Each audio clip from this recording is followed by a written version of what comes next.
let's intro everybody to what's going on. So we got a new show.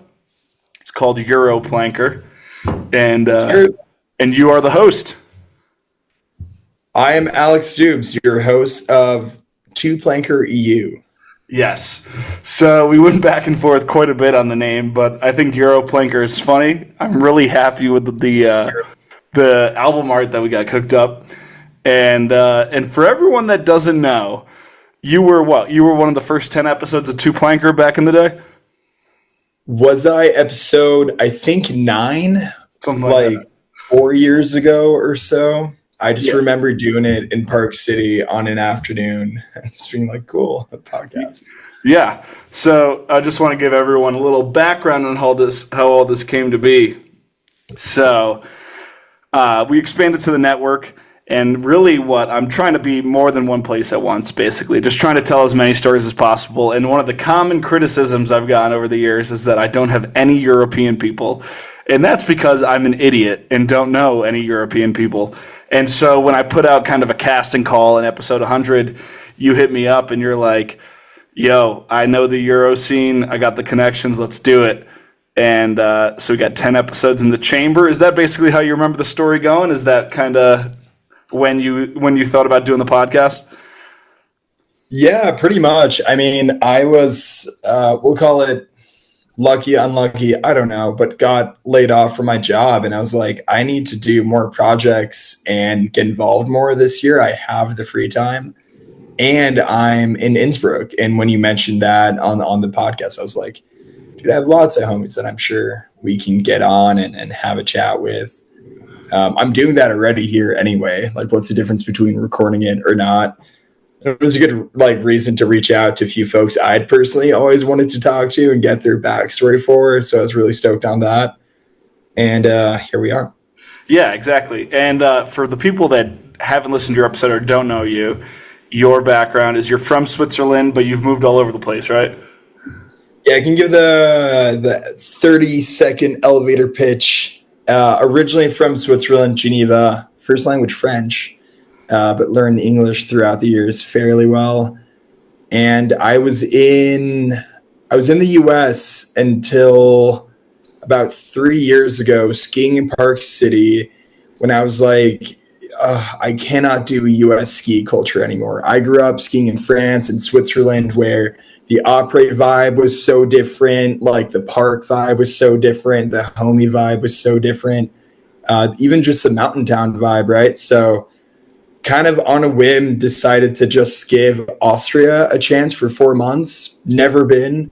Randomly moved to Innsbruck, Utah. Innsbruck, Austria. Late for me.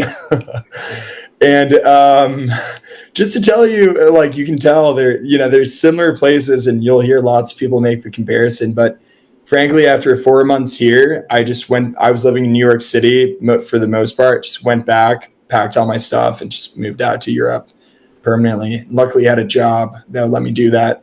So with the podcast, it's cool because I feel I'm in a position to have lived in the US for a while and kind of ingrained myself into the US ski culture as much as I could have, like a kind of chameleoned in as an American when I'm there. And when I'm here, I'm just like back home. So I've really seen both. I feel like to the most, like pretty heavily, like seasons through and through in Utah, and skied at Hood and like other places in the US, and skied all over France, Switzerland, Austria, and a few other places here. So yeah, it's been cool to hear other people's perspectives on that. And it's been really fun diving into that through the different episodes of the podcast pretty much. Yeah, so I'm working my way through editing all these right now. I have the majority of them done, but I'm already loving it because like you get such a unique perspective. And, like, you get people talking about skiing. Like, I told you this when we saw each other at Ghibli. Like, people skiing in Kazakhstan and, like, shit you never would hear about from the U.S. guests. So you're covering, like, some really important territory. And, yeah, I'm stoked on it. So I think it's, like, the exact same thing as Two Planker, except with a European focus. And that's what we've been lacking for sure. So it was good. How did you enjoy exploring the realm of being a podcast host? Oh, it was nice. I mean, I've done these before, so it's not super unknown to me. There's a lot of fine rules that I probably disrespected more than once, like try not to talk at the same time as someone else, or some of those. And there's also just, I think, an inherent skill you need of like being able to talk to a wall, just to be able to fire off questions whenever you feel like whatever train of thought is kind of getting lost or dying out, but also be able to listen super attentively and catch the narrative and kind of keep an eye on like the story you're weaving, making sure you're helping people get out as much information as they can without necessarily pulling teeth. Yeah. So it's been fun, like holding 3 hours or 2 hours. I forget how long they were of like straight conversation. I guess it's easy and hard at the same time, right? Because you're talking about skiing, but keeping a nice weave to it all was really fun. Yeah. Cool. So the casting call is still out to anybody that also wants to do a show. If you're a Kiwi and you want to do all 5 New Zealand skiers that exist, we could do that. But shout out to you for doing this. So we got 10 episodes for the first season. We're gonna figure out a plan for the continued episodes. But I think this first episode, we're going to go with Magnus for episode 1, because that's the episode I just finished editing. He was awesome. But the last thing people will have heard on the feed was Jib League Radio. And Jib League was awesome. It was my first time in Innsbruck. And it is like Salt Lake City, but better in every single way. Innsbruck is like such an awesome place. Dude, I wanted to fire off that question at you for the people. Like, you now have a taste of the Euro good life. You've been to Salt Lake. You know the U.S. ski culture. Give me your biggest win for Europe, your biggest win for the U.S., and the most surprising factor that you hit coming to Innsbruck. So biggest win for Europe. I mean, the biggest win for Innsbruck is that it's compared to Salt Lake, because that's what we'll compare it to. You're not in the desert, which is great. Like, you literally have a river running through the middle of town. It's close to like some of the best resorts in the world. The public transportation infrastructure is so much better. You get the culture. The only thing that it doesn't have is proximity to the United States. That's where Salt Lake City beats it. And if you work in the U.S. like me, like, I could never live in Innsbruck because I need to work in the U.S. But that's the only thing that it has over. So yeah, I guess if you work remote, you can make it work. But weren't your hours like stupid, like being 8 hours ahead of the rest of your company? Dude, they were sick. My job was always in New York, so I'd start work at like 4 p.m. here, which meant I could wake up in the morning, relax, have a coffee, do some music stuff, then go rip Kofel or Nordkette for like 3 hours, which is plenty of skiing for me, especially there where you're getting like 50 laps a minute. And yeah, just come back here, rip a coffee, and just work 4 to whatever, 11, whatever the workday looked like. And if I had some stuff that was overkill, I would just do it the next morning, Euro time, and still be done before the start of the workday in New York. Damn. Well, it was pretty good. Yeah, if any of Americans have any questions for moving out to Europe, hit up Doobs. And we're going to keep the intro short. But everybody enjoy episode 1, enjoy season 1, and let us know what you think. Oh, yeah. Shout out to you for making it happen, man. Thanks for editing everything. Stoked to hear it. Yes, sir.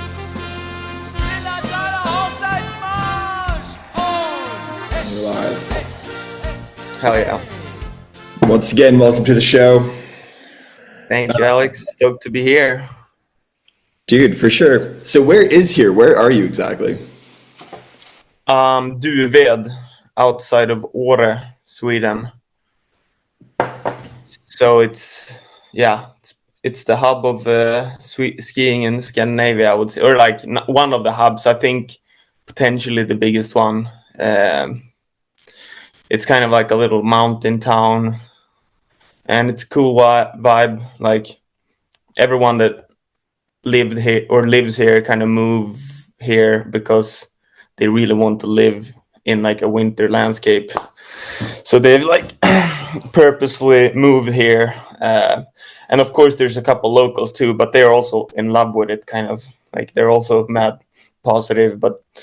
And then a lot of people move here and they're all like pretty excited and happy people for most parts. I bet. Yeah. So, like, how many towns are around Ode? 'Cause I talked to Nicholas, like, Erickson, and I think he's Yeah. from there. Harlow's from there. Like, Yeah. what's the layout? So I mean, it's a valley. You know, there's not much places to put towns in. You can just put them in this valley, kind of. But along the valley, there's, I don't know. I mean, close to Aura, I don't know, like 10, 15, 20 small towns. Or not towns, villages. Like Right. Aura is even a village. Like if you call it like town here, the locals will be like correcting you, like no, village, dog, like village. So it's, I mean, Aura is considered a village. I would say like Duved is also like a village where I live. Those are the two biggest ones, and then there's Undersåker, and I think Niklas lives in one of these tiny little towns somewhere in between the or a tiny little village in between the villages, because there's like these tiny villages with like 15 houses or whatever, like, and each one would have like a name, kind of. Yeah. Okay, so it's kind of the same vibe as Austria here, where it's just like everyone's stuck in a valley, and then you kind of pick your favorite spot, I guess, based on wherever your homies are, or like local. Yeah, pretty much, yeah. Is anyone comparable in size to Innsbruck? Is there like one of them that's kind of like a city or has an airport? No. I mean, I think like there's a couple of thousand people here. Oh, You wow. know, Yeah, not big. where Innsbruck, I feel like it's 100,000+ or something. Yeah. So this is not a town. Yeah, like I said, you can't even call it a town. You, like, the locals will say no, it's a village. So it's small, but it's a lot of people are moving here, and if you can put all the villages together, and it's kind of it's a nice society. It's like a nice community. Nice. Right on. And like, what are the big hills around there then? Is everyone skiing Ora all the time, or is it kind of scattered? Yeah, mostly Aura. I feel like that's the big one.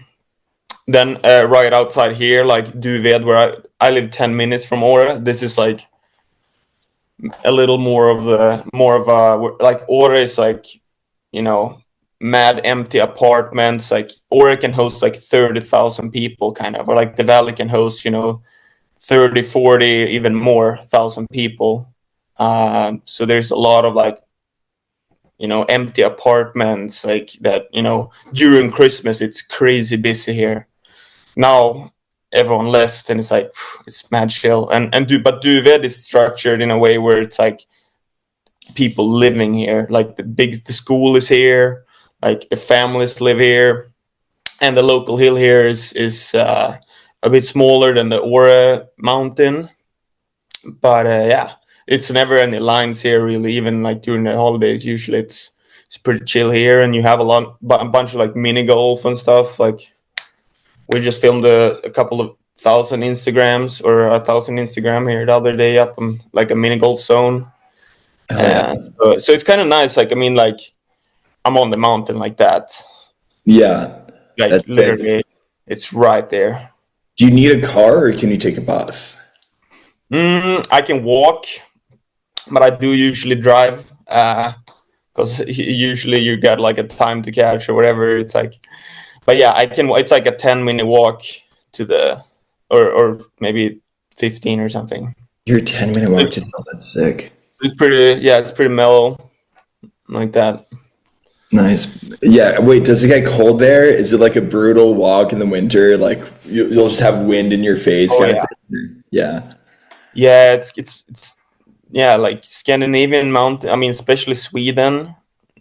I mean, and Finland and stuff. Like they're so round, so the wind doesn't get really blocked like it does in the Alps. Like in the Alps, you can just, even if it's like windy, you will have places where the wind doesn't like catch it. Yeah. You know, It's never too but cold. where it's like there's nowhere to hide from the wind here. Like it's really way rougher than Alps or like most places I've ever been in US or you really get like you get a harder skier to some, or you just have to like live through these harsh conditions and still get after it, kind of.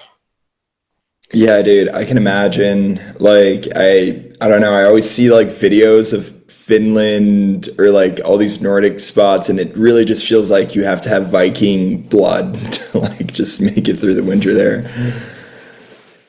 Yeah, I mean it's yeah, and especially how dark it gets too. Like this time of year, like it's actually super epic. Um, Especially when the sun comes out. But like if it's like a overhead day and you have a couple of overhead days in a row, and you have a bunch of computer work to do, you wake up, you're like, oh, it's kind of like just getting light outside I was right gonna now. say, it looks like the sun's coming up, and it's what, 10 a.m. almost there. Yeah, I mean it's definitely like seems like it's dusk kind of right now still, Yeah. and then you have a couple of those days in a row, like people for sure get depressed up here during this time of year. But then like the spring comes around and just kicks you right out of your depression, and you just don't sleep, kind of. That's sick. Well, I've seen those videos of Kimbo session where like the sun's up till whatever midnight or something, and people are still shredding. Like, how far Hmm. are you from Clapham? Is that a long commute, or is it kind of around the corner? I think it's like 5-6 hours or something Oh wow. Okay.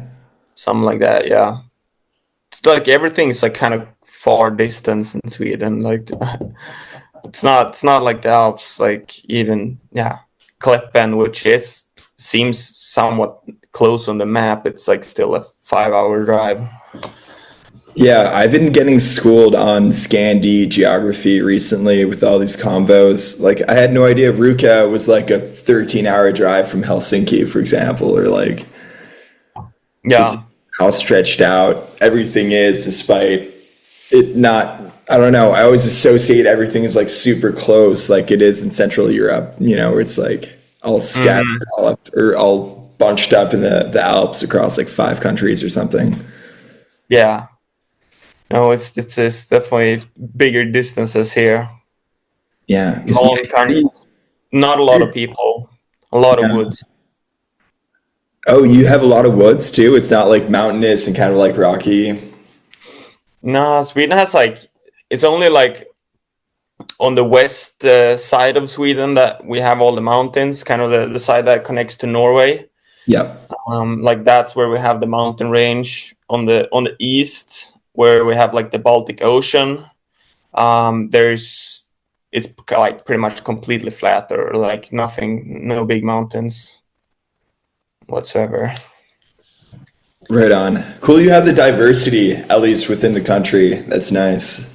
Like, I feel Hmm. Austria, there's no flats here, man. It's just you go one way, mountains, Germany, mountains, Italy, mountains, Switzerland. Like, Yeah, no, I kind of like that there's it's a definitely a diverse, like, I mean, the fields and stuff like in southern Sweden, and like these rolling hills, and like I don't know,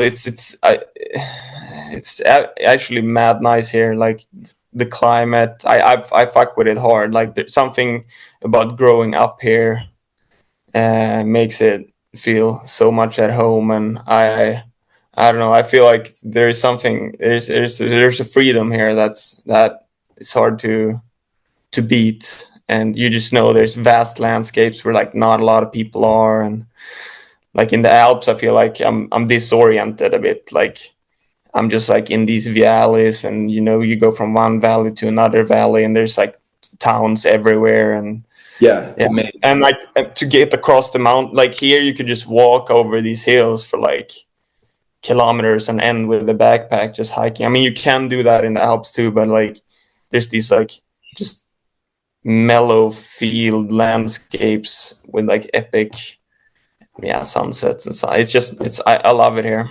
That's sick. And wait, did you grow up in Sweden your whole life, like through and through? What Pretty town? much. Like also this area, or?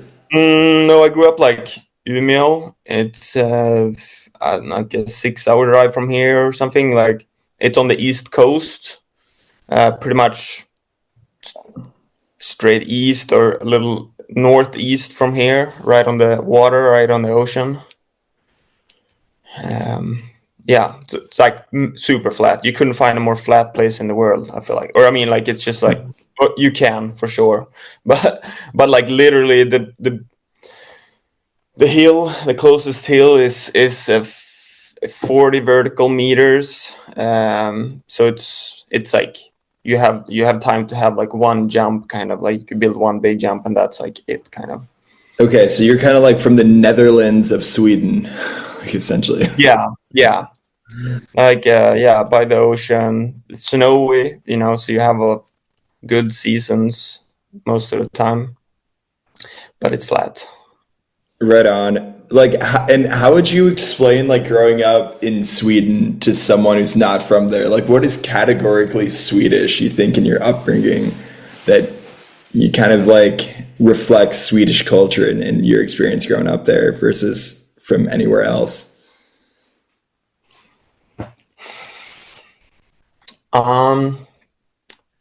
Where I grew up, like it's I guess like quite a calm and safe environment. A little, I don't know, like it's a small town with a bunch of industries and people like kind of stuck around there, and then you had just generations after generations kind of sticking around in that town. So is kind of like felt a little stagnated to some extent, but like super safe. Like we wouldn't lock our doors when we left for school and stuff like that for a long time. And then okay, all of a sudden you start hearing like, okay, I mean, now someone got robbed over here. Like, okay, oh yeah, okay, we need to lock the door. Like, okay, but I mean, it's like super, like yeah, such a not a lot of things to worry about in that upbringing. Just feel pretty spoiled and lucky, but also like, I mean, it's also not an obvious place to just get out of that, like,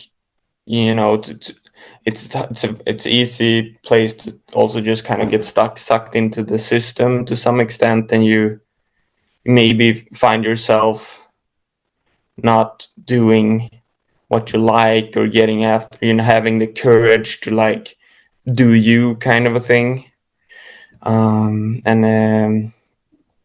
Yeah, yeah.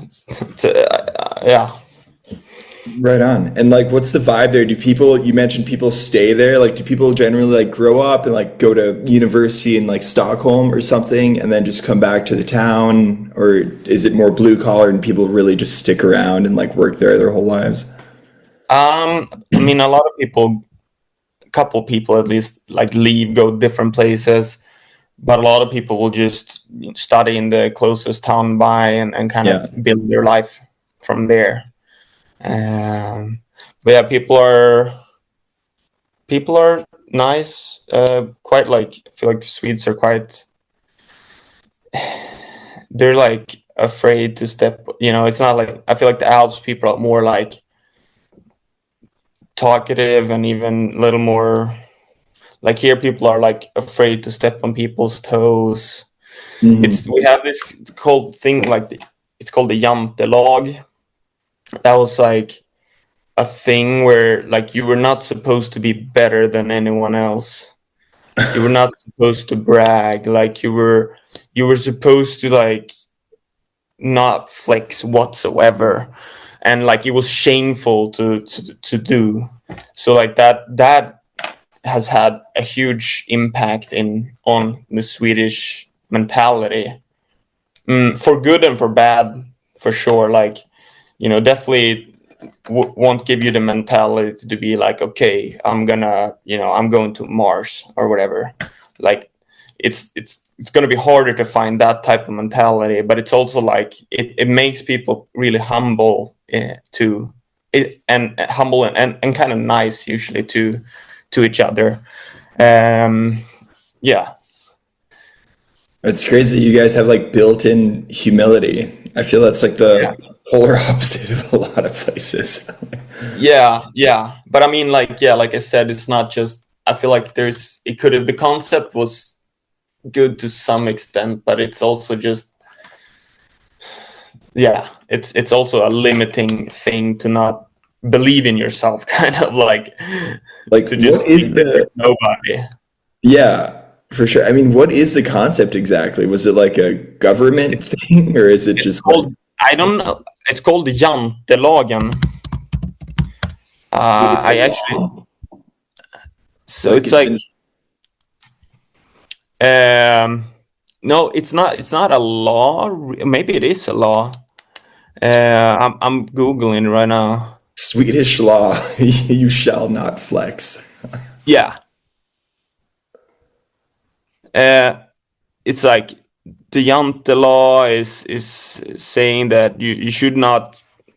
Mm, yeah, you shouldn't stick out. I'm reading like of Wikipedia, Yeah, and I shouldn't stick out.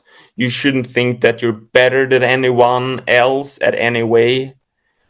Uh, yeah, that's it's nuts. like, That's law. seems Like, like it was like from 1933. Yeah, it wow, says it's a law formulated by Axel Sandemose in the book The Flying. I mean, whatever that Axel guy did, and his law was super influential in the Swedish mentality even today, I would say. that's crazy, dude. What are the fines for flexing? Yeah. Do you have to pay like X You go krona to for jail. like? No, you just get like, people will be like looking down at you, like, oh, that guy is crazy, you know? Like, I mean, a good example here that we can kind of relate to a bunch film and stuff, like, we just did the Longing for Akka film. Oh hell yeah! It's like a documentary that was screening in the Swedish cinemas just recently, and uh, my great grandfather did the first exhibition of this kind of, mythical mountain in Sweden during winter time, like a gnarly expedition back then. And that was crazy to do. Like, that was not cool whatsoever. Like, doing something for yourself, like kind of just a pursuit of for yourself, not that would like give back anything to the community. I mean, it did, of course, it did, but like, it's not like it didn't mean you were providing food on the tables for your kids. It was like you did it for you, kind of. And he got like, he was outside of the box, you Hmm. know, in those times, for sure. Like, he was a feminist. He was in those times, and he was doing crazy things.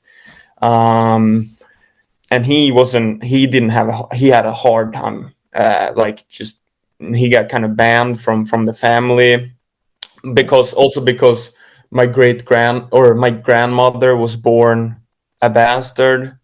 That was, I mean, so he that, plus he was, climbing to the top of the mountains, like starting these different businesses. He was just like an entrepreneur, a guy that was really outside of the box, like. And he was struggling hard. Like, society and the communities and stuff would be like, this guy is weird, this guy is kind of crazy, because he wasn't sticking to the formula Hmm. that was what were you supposed to do. So yeah. Wow, that's interesting though. That's like baked into law. Like I feel like Switzerland has that to a degree as well, where it's like you don't want to stick out there, be flamboyant or anything. It's very Yeah. much there are these kind of baked in rules to society there too. Like when you walk down the street and you walk past someone, you make eye contact, you say hello. Like when you get in an elevator, you say hello to everyone in French. Like if you're in Geneva, they say hello back. And if you don't, you're kind of like, are they not from here? That's weird. Everyone gets kind of like put off and like starts questioning your vibe. Like you, it's there's this thing of like you fit the mold and you'll be great, and if you don't fit the mold, like you're not gonna have a good time. Yeah. It's interesting to hear Sweden's flavor of that too. Mm-hmm. And so, wait, how Yeah. does that tie into the film you just mentioned, like Aka? Like, what's that whole project? Yeah. So it's a crazy story, and yeah, basically like it's a kind of a long story, but I'll try to sum it up in We a got all the time in the world, to a degree. yeah. So my grandmother's sister Gunnel, uh, who we had no idea even existed until a couple of years ago, reached out to us saying like, "Hello, I think you have a different." To my mom, like, I think you have a different grandfather than you think. Like, uh, I'm your aunt, and we were like, oh wow, this is crazy. And then she came and to our cabin in Björkholmen, like up north, and by this beautiful lake up in northern Sweden, like is this the holy land, basically. And she came there and brought this notebook from Arthur, her father, like my great grandfather, about this expedition that they have done to Akka, which is this mythical, like it's one of the highest peaks in Sweden as well. Mm-hmm. And there's images and like this super poetic diary about their whole expeditions, like from day 1 to day 10. And that was the only remaining thing that because rest of all his belongings got like burned because his wife was so sad about. He passed in he had a mine, and he had dynamite in his pocket walking down to the mine, and he like blew himself in the air like at 55, I think. Oh shit. So he and she was his wife was so sad, and she burned everything but except for this one documentation of this expedition. So basically we meet this family, and they're amazing, and we read this text and realize, like, I mean, we got to make a film about this. And it's at the time where like the bunch has done a lot of ski films, and we're definitely, I mean, trying to expand and do stuff outside of skiing as well, especially like the directors Jens and Gustav. They're very inspired by film. They're film nerds, and so it came like in our hands at this perfect time. And we also realized, I mean, I just read this thing, and I was in my cabin with my or friend and director Gustav Kavalin.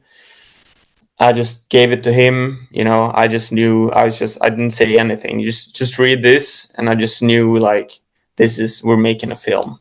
He read it, and we just kind of immediately knew that it's bound to happen. And we did it. We realized also as we were reading the text, like, okay, if we go up here next spring, that would mean we're standing on the top exactly 100 years after my great grandfather.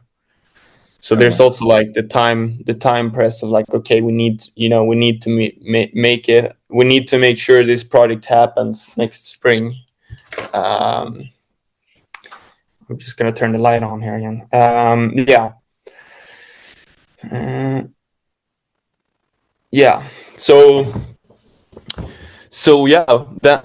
the project started happening, and we actually just released the film. It's called Longing for Akka. It's a poetic documentary. We're really trying to describe the mountains and the beauty of the mountains in this film.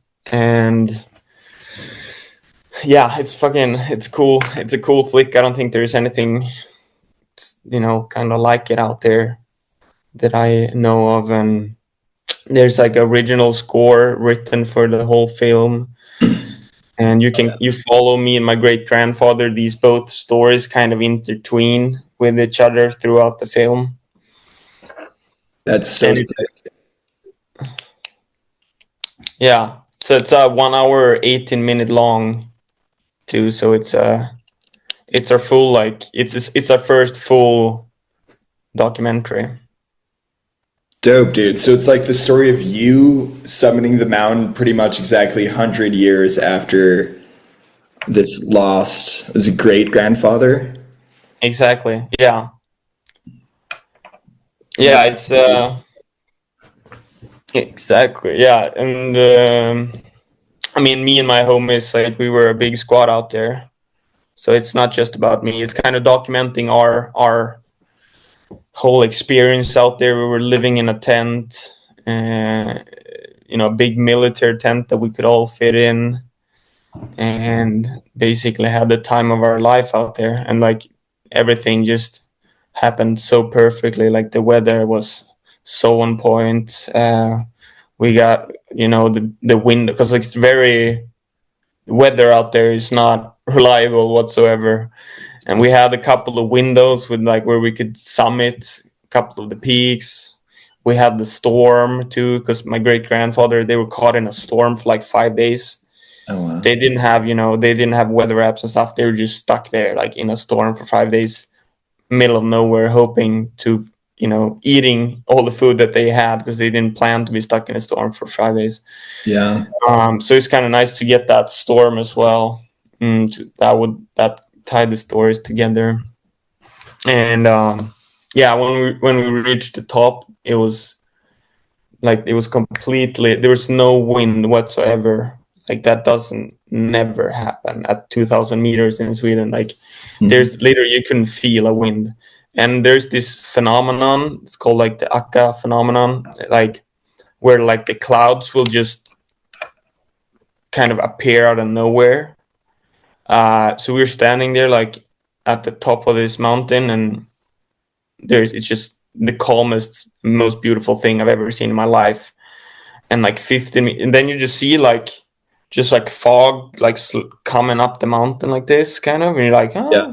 that doesn't look too bad or whatever. And then all of a sudden, like 10 minutes later, we're just in a complete whiteout. Like you cannot see you as much of a whiteout as even just standing on the ground flat, you would get disoriented and like fall over kind of. Oh, wow.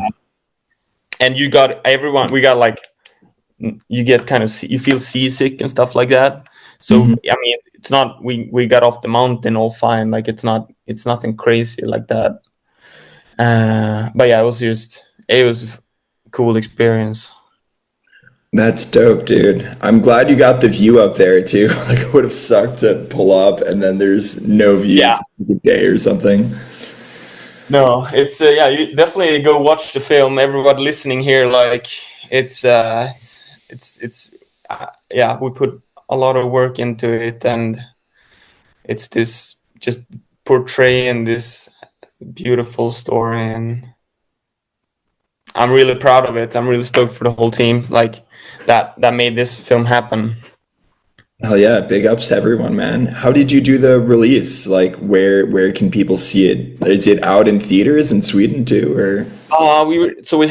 We did a couple like we did a couple like cinema tours early on, and then this winter we had like a official like Swedish cinema tour kind of. So it went like across all the cinemas in Sweden, and then now you can find it at the bunch.tv for rent or purchase, or you could also it's also at like Triart.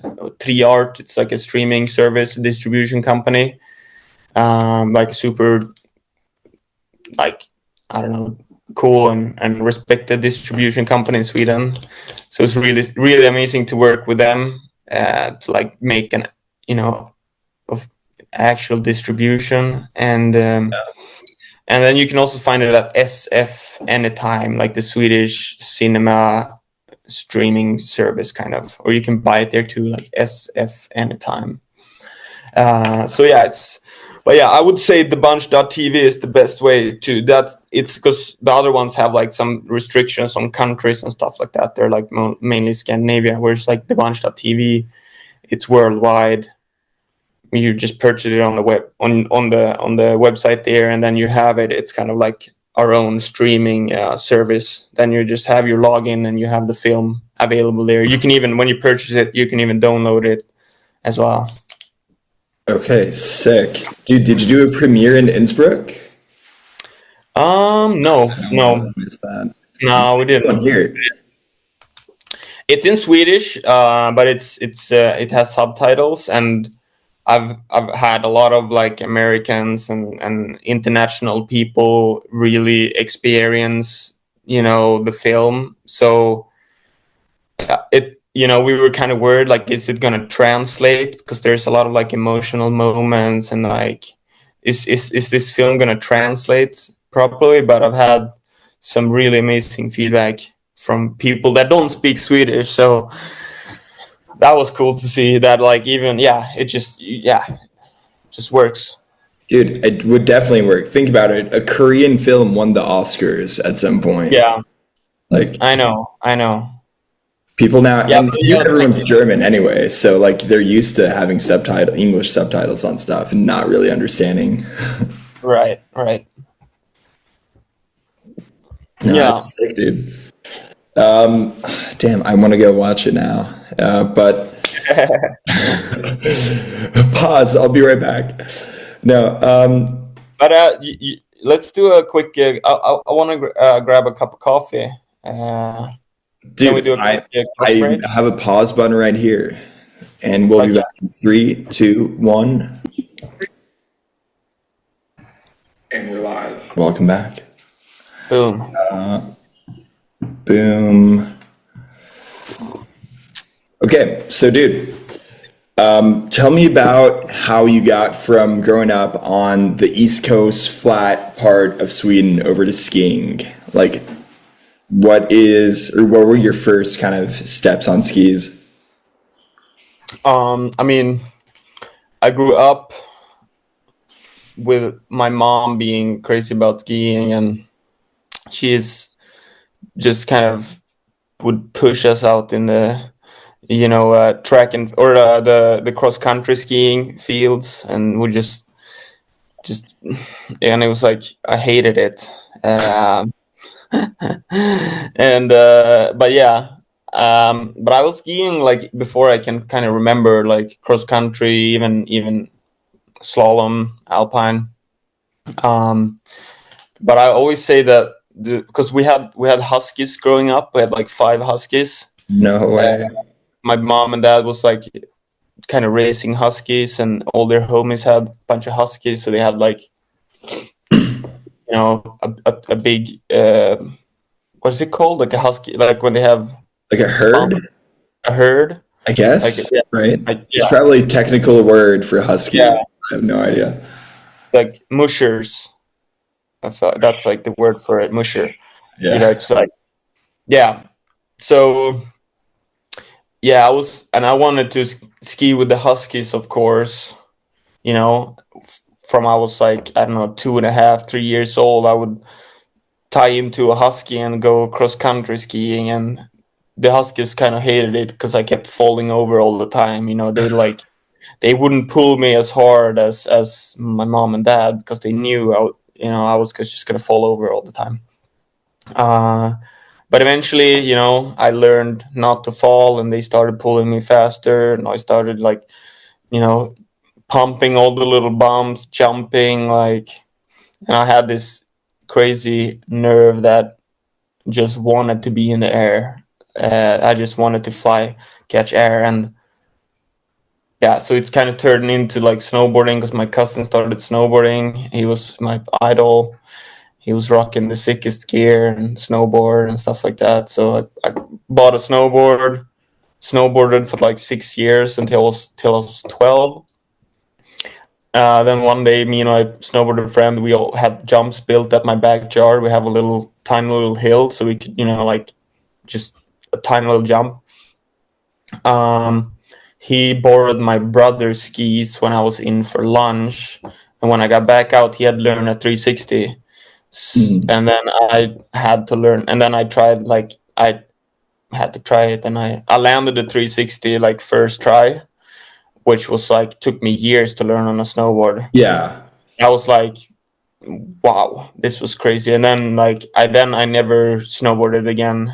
Or I mean, I snowboarded like, since then I think I've snowboarded 10 times maybe.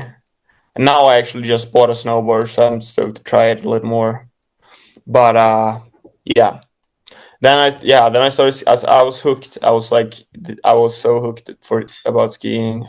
Met a homie that would drive to Åre.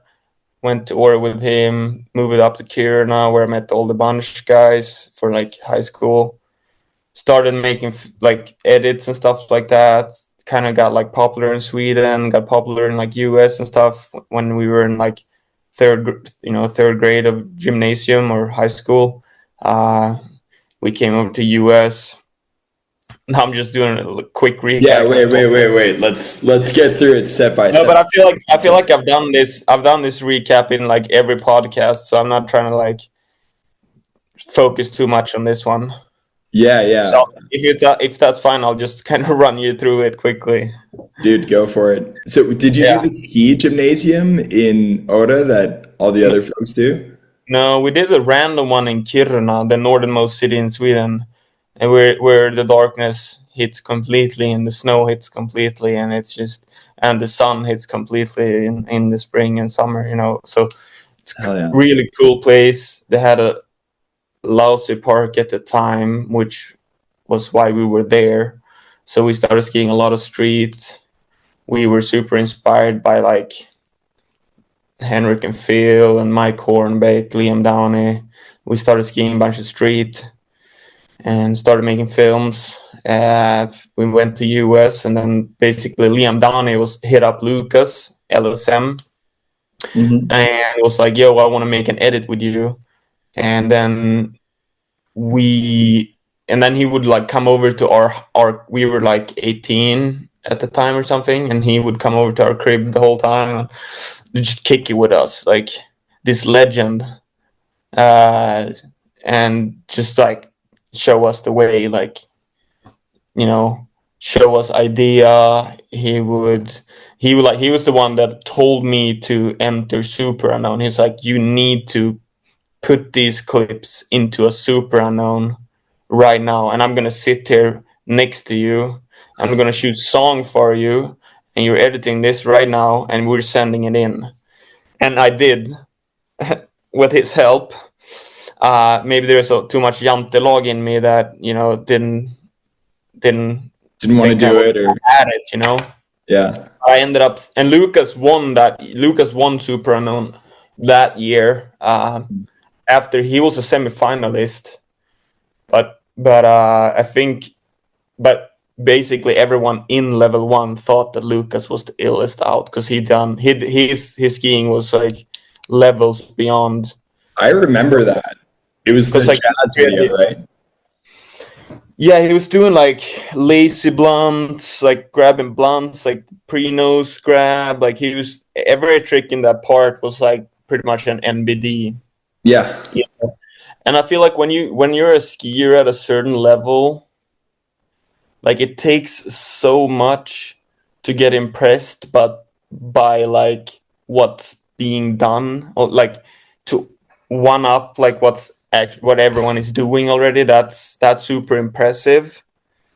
But it's way easier to get impressed, and for me at least, and I feel like this was the case for everyone in level 1 crew, and I think this is the case for a lot of people. Like if someone comes straight from the side and just does something like way out there and outside of the box, like that's so much more inspiring and so much harder. Like you really got to do your own thing. Like following anyone else's path, it's really hard to stick out that way. So Lucas came from this complete different direction, and like not even being a finalist, he won the whole event, because like the level 1 crew was like, wow, this dude is on some shit. Like this dude is doing something that we're not doing, so that was inspiring to them, not people that were trying to like, because people were trying to copy them. They were trying to follow Hornbeck, they were trying to follow like Henrik and Phil, and that's how it goes. It's really hard to go out there and do something unique, but it's way more rewarding, and it's way easier to make a name for yourself as well. I would say so that's what happened. But then the next year I entered it. That was the first year they did like, crew. Everyone was in at the location, Mhm.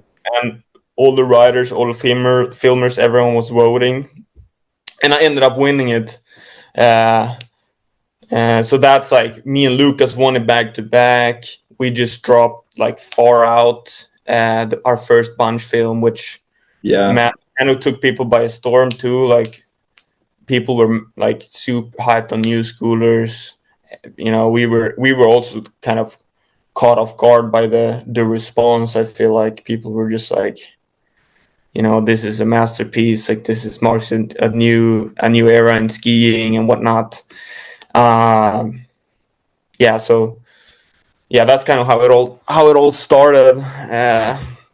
But it all came from this crazy passion that I had for skiing, and that I was lucky to find homies that I 100% shared this sort of unstoppable drive, and it's nice. I still have that like drive to this day, which I'm really proud and hyped about, because I know it's not easy to, it's that's I feel like that's I mean, I know a lot of skiers, I feel, more than any other sports, but like to have that, to still have that passion that will just, get you going about it. It's something, it's really unique, and I think you need to challenge yourself. It's not something that's just gonna come for free. You need to just embrace that you have that and appreciate it, and kind of build on it, so you don't lose it, kind of, because the older you get, the more you've done something, like, it happens to everybody. Like you have these strong passions and whatnot, and maybe you find a new passion, but it's something that you should appreciate, and I think it does take some work to maintain as well. Yeah, dude, I know what you're saying. But I forgot to ask, by the way, how old are you? 31. Okay, so we're about the same age. Like, what is the number one thing that keeps you getting out to skiing every time you go out? Like, for me, I always challenge myself to try to get a new trick when I'm on the mountain, because I'm like, I'm sure there's always something I've never done before at this park or whatever. Or like if it's a side hit, whatever it is, I'm always like, try something new and like figure it out. That's my thing. Word. That's a great one. That's for everyone who's listening. That's a great one. Like that's something that I've had going on for me too, and a lot of my friends have like, whatever. Just do one new thing. Just like, like that's exactly what I'm talking about. Like it's like a conscious effort that you're pushing yourself, that will just open the next door and open the next door. You don't get too comfortable. That goes for everything in life. Like you need to get out of your comfort zone. You need to not stay in the Jantelag of Sweden. You need to push outside of the Jantelag and remain humble, hopefully, of course. But no, but I don't know. Like I said, I've had that one. Now what drives me a lot, because I've actually been injured now for all last season. I'll be injured all this season. What happened? From how I'm feeling. I got like a syndesmosis injury and put some screws in my leg, and the screw broke in there, so they had to like drill it out. And then I got like this bone, like it's like on one of my, there's like two bones, tibia and fibula, and one of them has like this bump on it. The other one has like a hole in it, kind of. And what they think is happening is that these are like rubbing, so it's kind of like a constant sort of inflammation going on there. So I can't really push it. I can be out. I can, I can function for most parts, but it's like constant battling this constant kind of inflammation. So it's like, so right now I'm filming a lot. Like I'm filming, I'm really into the whole procedure of things, and like I'm really into catching the weather window at the perfect time, like finding the spot, sort of like being a sort of a good force within the crew. And I really like when you have a crew that's going out there, like getting after it. I think that's what drives me now, is like the adventure kind of and the mission. But yeah, it sucks to not be able to ski like I want to. I definitely don't feel like I'm done with my skiing. I'm really like hoping to make a sick backcountry part one day. And I was really starting to feel so confident, like in the backcountry on my skis. And I just wanted to like kind of have touched upon it with Census. My last time really, it was by the end of filming Census, which is this other bunch movie that you all should watch. It's crazy. It's a completely different vibe than Akka. Same thing there. It's a complete original score.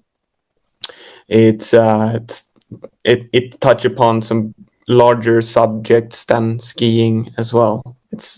That's also available at bunch.tv. So, and there's a package you can buy like Census and Akka, and you're gonna have yourself a film experience. But need the screenings. You're in Innsbruck. Yeah, that's true. I don't know. I think Census might have been screened in Innsbruck. Yeah, I think it was. Yeah, it was during the Haglöfs Film Festival. For sure, screened in Innsbruck. Right on. But anyways, I really hope that I'm really looking forward to being back. Like currently, I'm a little bit of like a stagnated spot with my injury, so I'm trying to kind of like just film and be the providing for the crew as much as possible this season, and then this spring get a surgery or I'm also like investigating what's going on, what's possible with this injury right now. So hopefully I'll be back here like next season and I can get after it again. Yeah, dude, I hope you get back to it. That's crazy. So you just get inflammation pretty much, like your tibia or like shin area kind of flares up and then you can't put weight on it? Pretty much, yeah. And I got to keep it somewhat balanced. It's like it's always a balance. But I'm trying to be out there as much as possible, like filming, and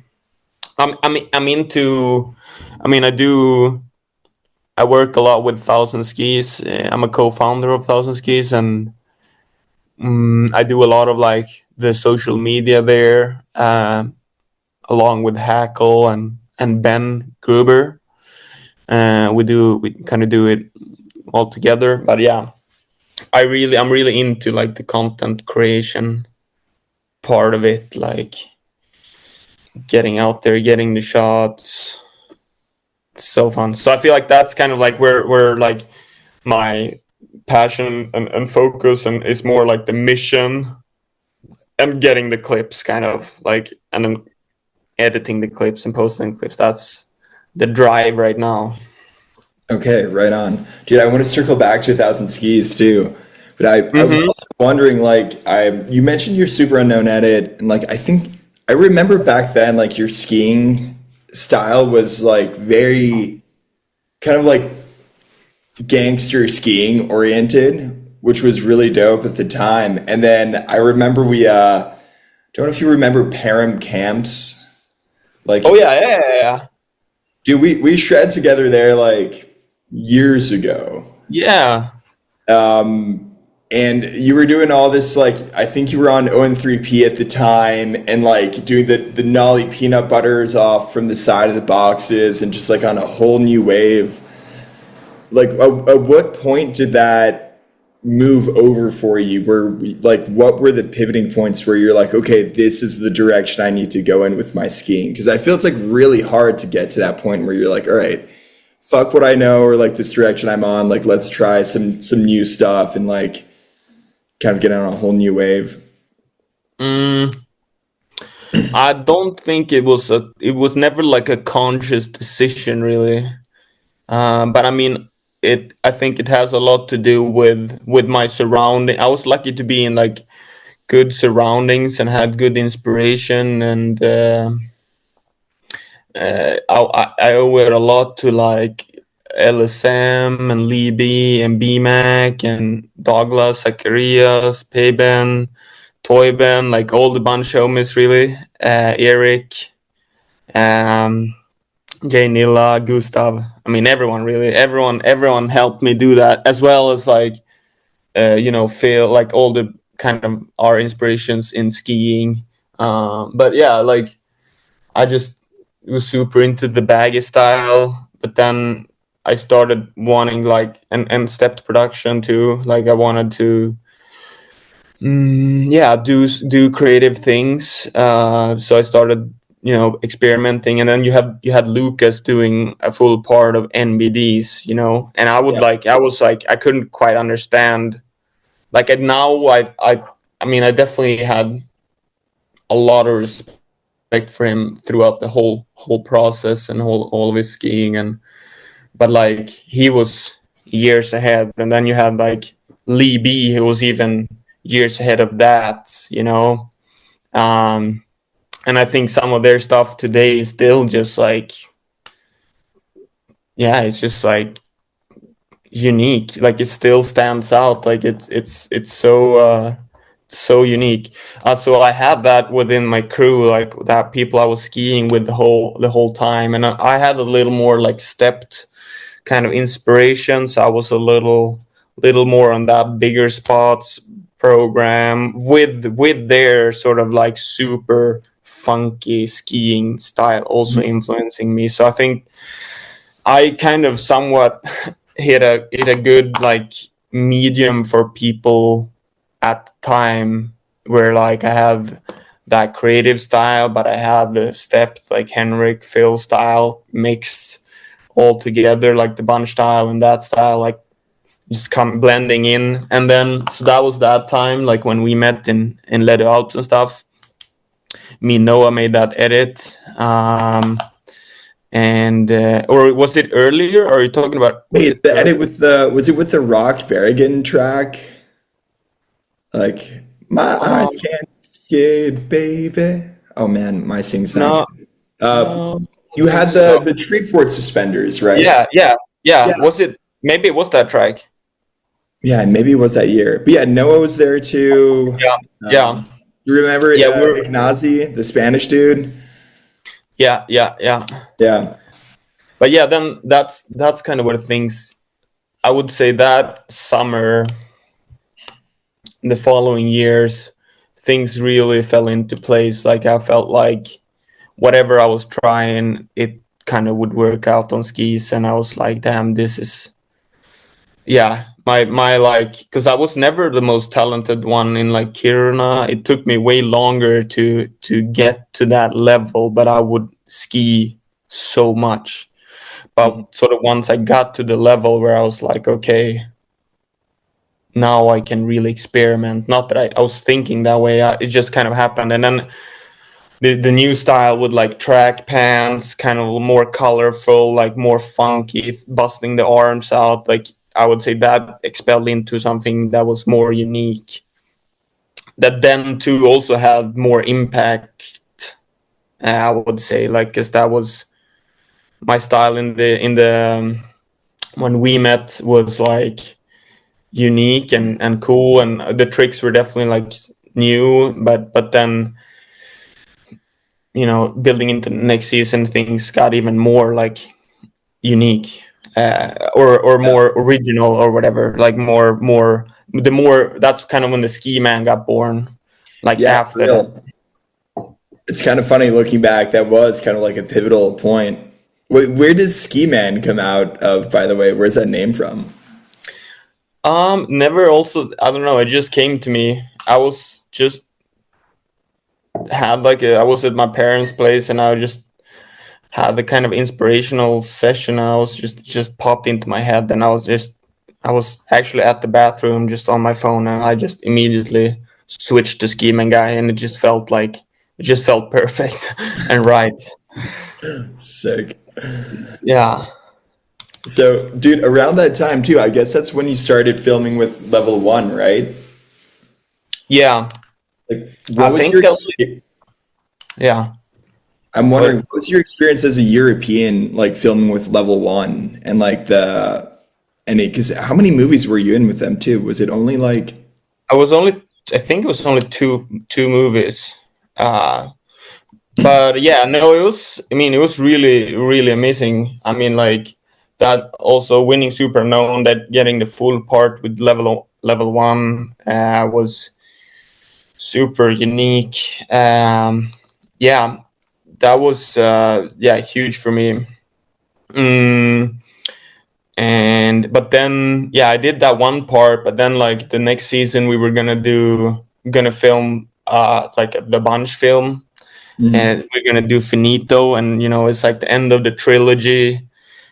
Basically the whole crew was rallying up about like we're making, everyone's all hands on deck making finito. So I was like, yeah, it was kind of a hard decision not continuing filming with level one at the time, but it definitely was the right decision, and I'm really glad I committed 100% to the bunch film.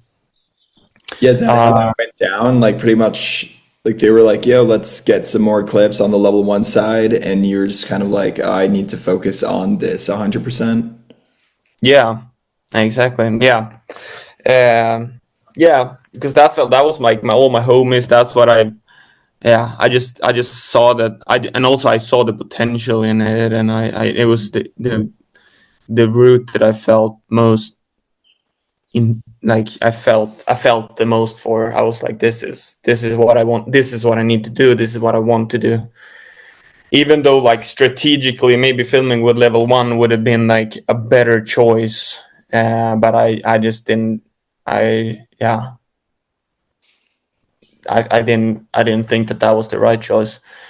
But yeah, and but then we did me and Payman did, I think, did the season F, not the I think not 2015, but I think 2016. Me and Payman did another segment with level one where we went to Russia. Right. Um, so those I think were the two segments that I did with level one.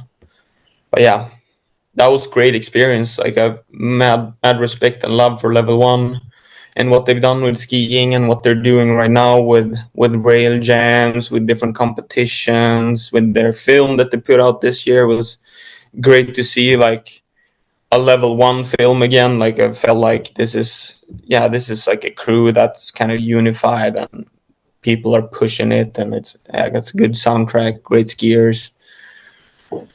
So yeah, I really back level one 100%. Right on. And dude, at that point in your skiing career, like, what is your decision making, or like, how are you figuring out like how to prioritize your time? Like, are you competing at that point as well, or like, what conversations are you having with sponsors? So I guess this is what 2015 at this point ish.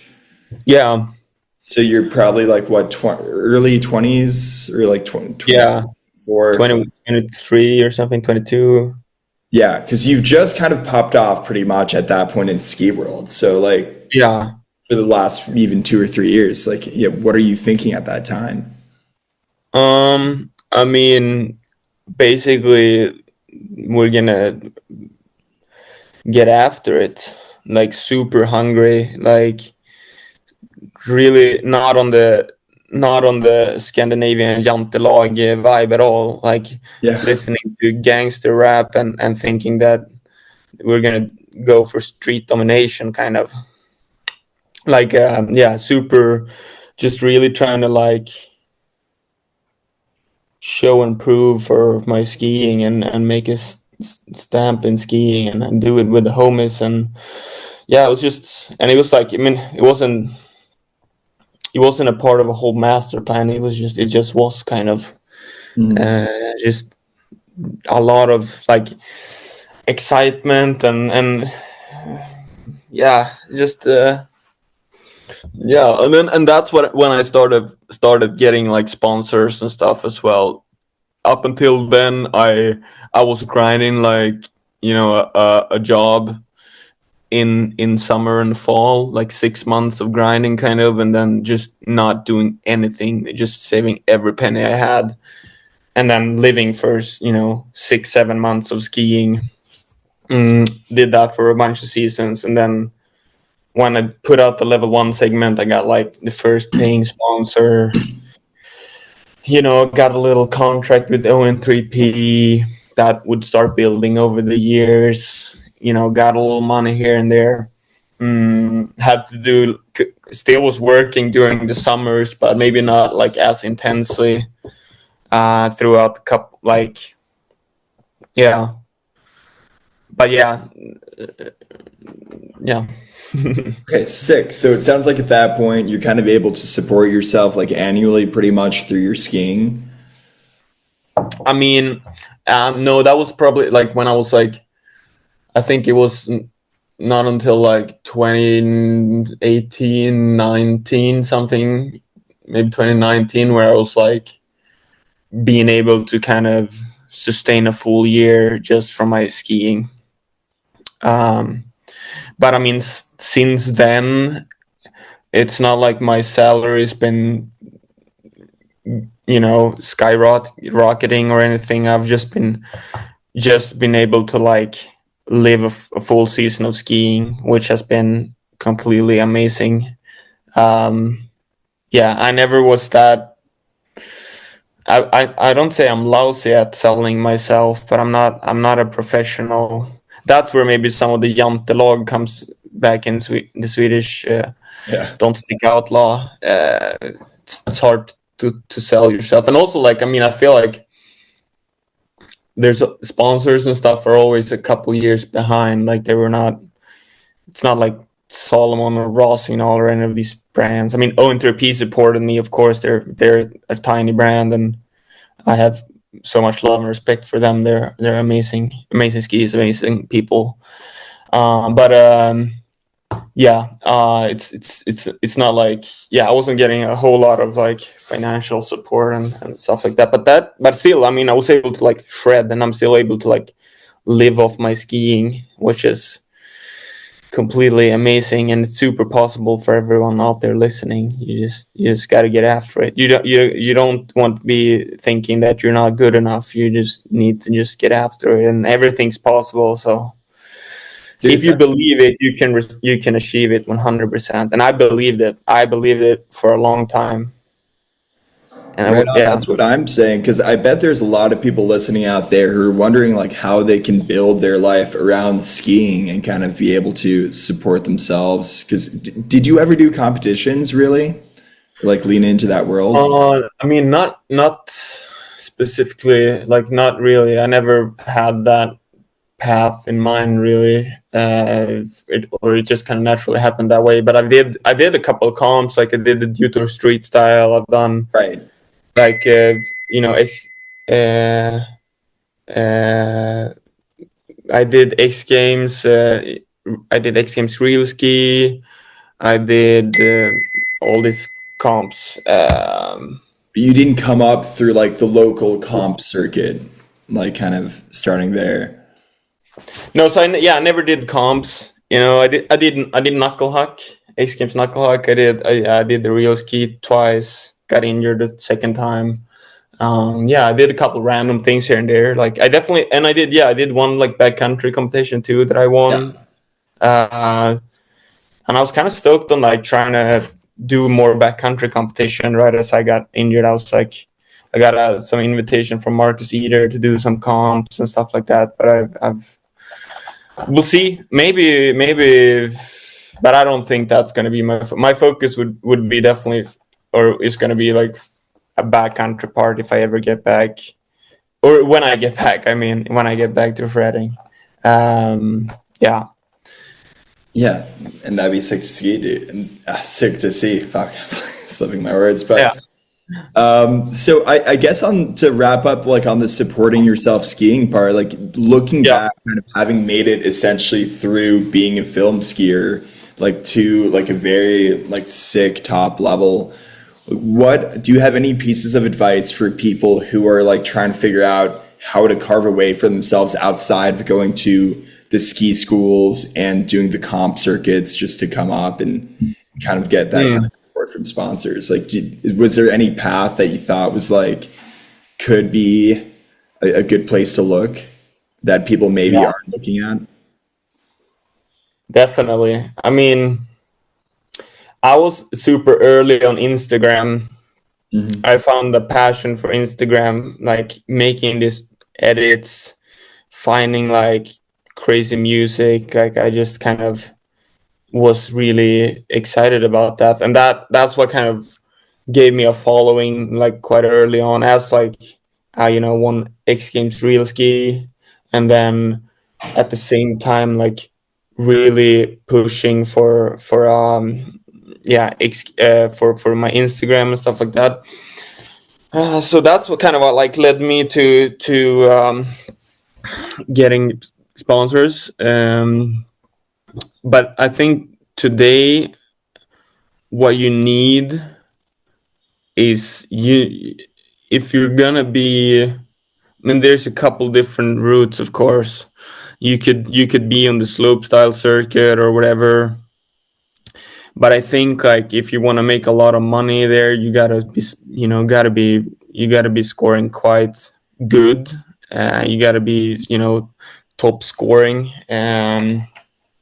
So I think it's really important that you have a social media presence if you're really trying to make this a job. And I can guarantee that it's a fun job. Like it if you like skiing, this is an amazing job to have. So it takes hard work. Like look at all there's a couple of people that are just like shredding, and that's kind of what they do. But I would say 99% of all like pro skiers, they're fucking grinding on and off skis.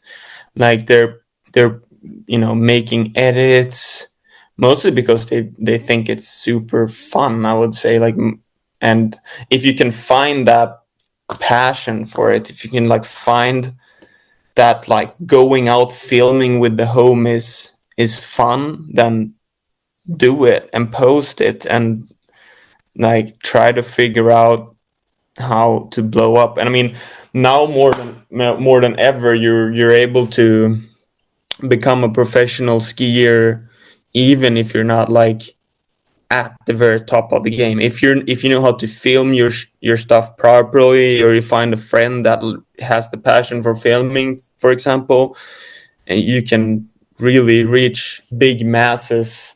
Because I mean, yeah, the algorithms and stuff have completely changed. So you can kind of blow up out of nowhere if you know how to do it and you put the time and effort into it. But yeah, I would say like try to focus on like liking it, focus on finding the passion for it. And if you have that, then just it's going to be a lot of work. Like you just keep grinding, but it's worth it because it's an amazing job, 100%. Oh yeah. That's So what I'm yeah. hearing is, I guess a lot for the younger folks is focus on pushing out content, getting quality content that you're stoked on, that you enjoy making, and find ways to get it out on social media till that it essentially almost like hits an algorithm nerve and just picks up on its own, right? And like that's how you can kind of Yeah. I mean, and if you're like a street skier, you know, I think like that's amazing. But I think you need to also use that content on social platforms, or document what's going on behind the scenes on your social or whatever, and have the part be the part, and that maybe will win you street part of the year or whatever. But just like, I think that's something that I think that showing the process and kind of documenting what's going on, that's very interesting to a lot of people. That's like a new trend.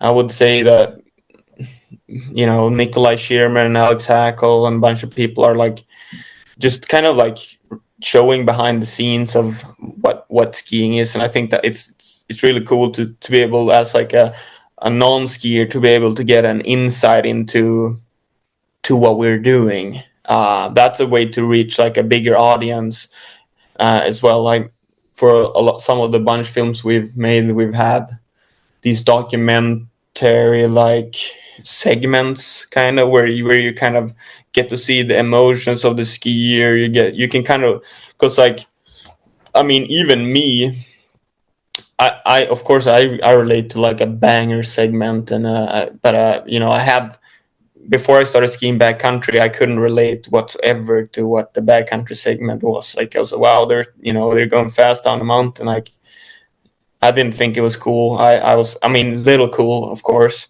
but I was, you know, super into rails, and I couldn't even relate to what that was until I started like doing it myself. I was like, oh, okay, that's fucking gnarly, and that's really sick. But I mean, imagine how hard it is for a non-skier to relate to that type of skiing. It's like impossible. Like, so yeah, I appreciate the storytelling and sort of showing what it is to like a broader audience. Because if you look at Nikolai Schirmer's YouTube, like you understand as a non-skier what it takes to get that one shot that they're getting right now. Like, so I think that's something to weigh into it as well, like a bit of storytelling. But yeah, the number one thing is like, focus on, don't do it. Only do it if you want to do it, and try to focus on like wanting to do it, because it's really fun to film with the homies. Like, it's really fun to get home after a day. I mean, it's really fun to just ski for a day. I love that as well. But it's really fun to make it a bigger universe. You get home and you have these clips, and you look at the clips, and you're hyped on your skiing. You make a little video and you post that, and oh, that does well, and like, oh fuck yeah, that's some more motivation for me to go out tomorrow and do it. So if you find that, and if you like that, then just, you got it, basically. Hell yeah. Words of wisdom. Yeah, I like the idea of focusing on the behind the scenes. It does grow your audience. It gives someone like another view on what you're doing. And it doesn't necessarily like cannibalize your part that you're trying to put out. Because I think a big concern, and maybe you felt this yourself, like as a street skier, is like stacking footage all year to release in the fall, where you kind of have like, you're competing with the same eyeballs that are just trying to mass consume shots the second they come out within seconds on you know, it's like finding that balance of like, how do I still make sure people are going to see like the full art work that I'm trying to put together, like in a full part, without just having to shovel it out pretty much on Instagram throughout a season or something, which completely, I think, defeats the purpose for a lot of people who are out there stacking footage. Mm-hmm. Yeah, 100%. And Yeah, you can film if you're out there stacking for parts. You know, you can film when you're going in the resorts, like skiing resorts. Like, and I mean, I necessarily don't think that this is the most amazing way. I kind of wish it was still, you know, just parts, films. Like, I don't think social media is is, I mean, it's good in a lot of ways, but it's also bad in a lot of ways. And I really appreciate putting a lot of work into something, you know, like we've done with the Bunch films and stuff. So I really appreciate that format, and I hope that we will come back more towards something like that. But I think that social media is super fun as well, and yeah, it's definitely a new way of people, you know, getting out there. It has opened a lot of doors for a lot of people to do their passions fully without having to be scoring top 3 at the World Cup. Yeah, exactly. And without having to like grind all the like this whole system that got into place, it's just become so expensive and unobtainable for so many people. Yeah. It's crazy. And then I guess, It's a yeah. What were you gonna say? oh no, go ahead. I lost my train of thought. Easy. I was gonna say like another piece that I think is the veil that needs to come down for a lot of people is like even if your content blows up, let's say on social media, YouTube, wherever you're deciding to post it, like how do you put together a sort of monetization strategy that's gonna allow you to now financially support yourself based on all this content that you're putting out? Because I think that's a big Yeah, gap for a lot of people too. that's true.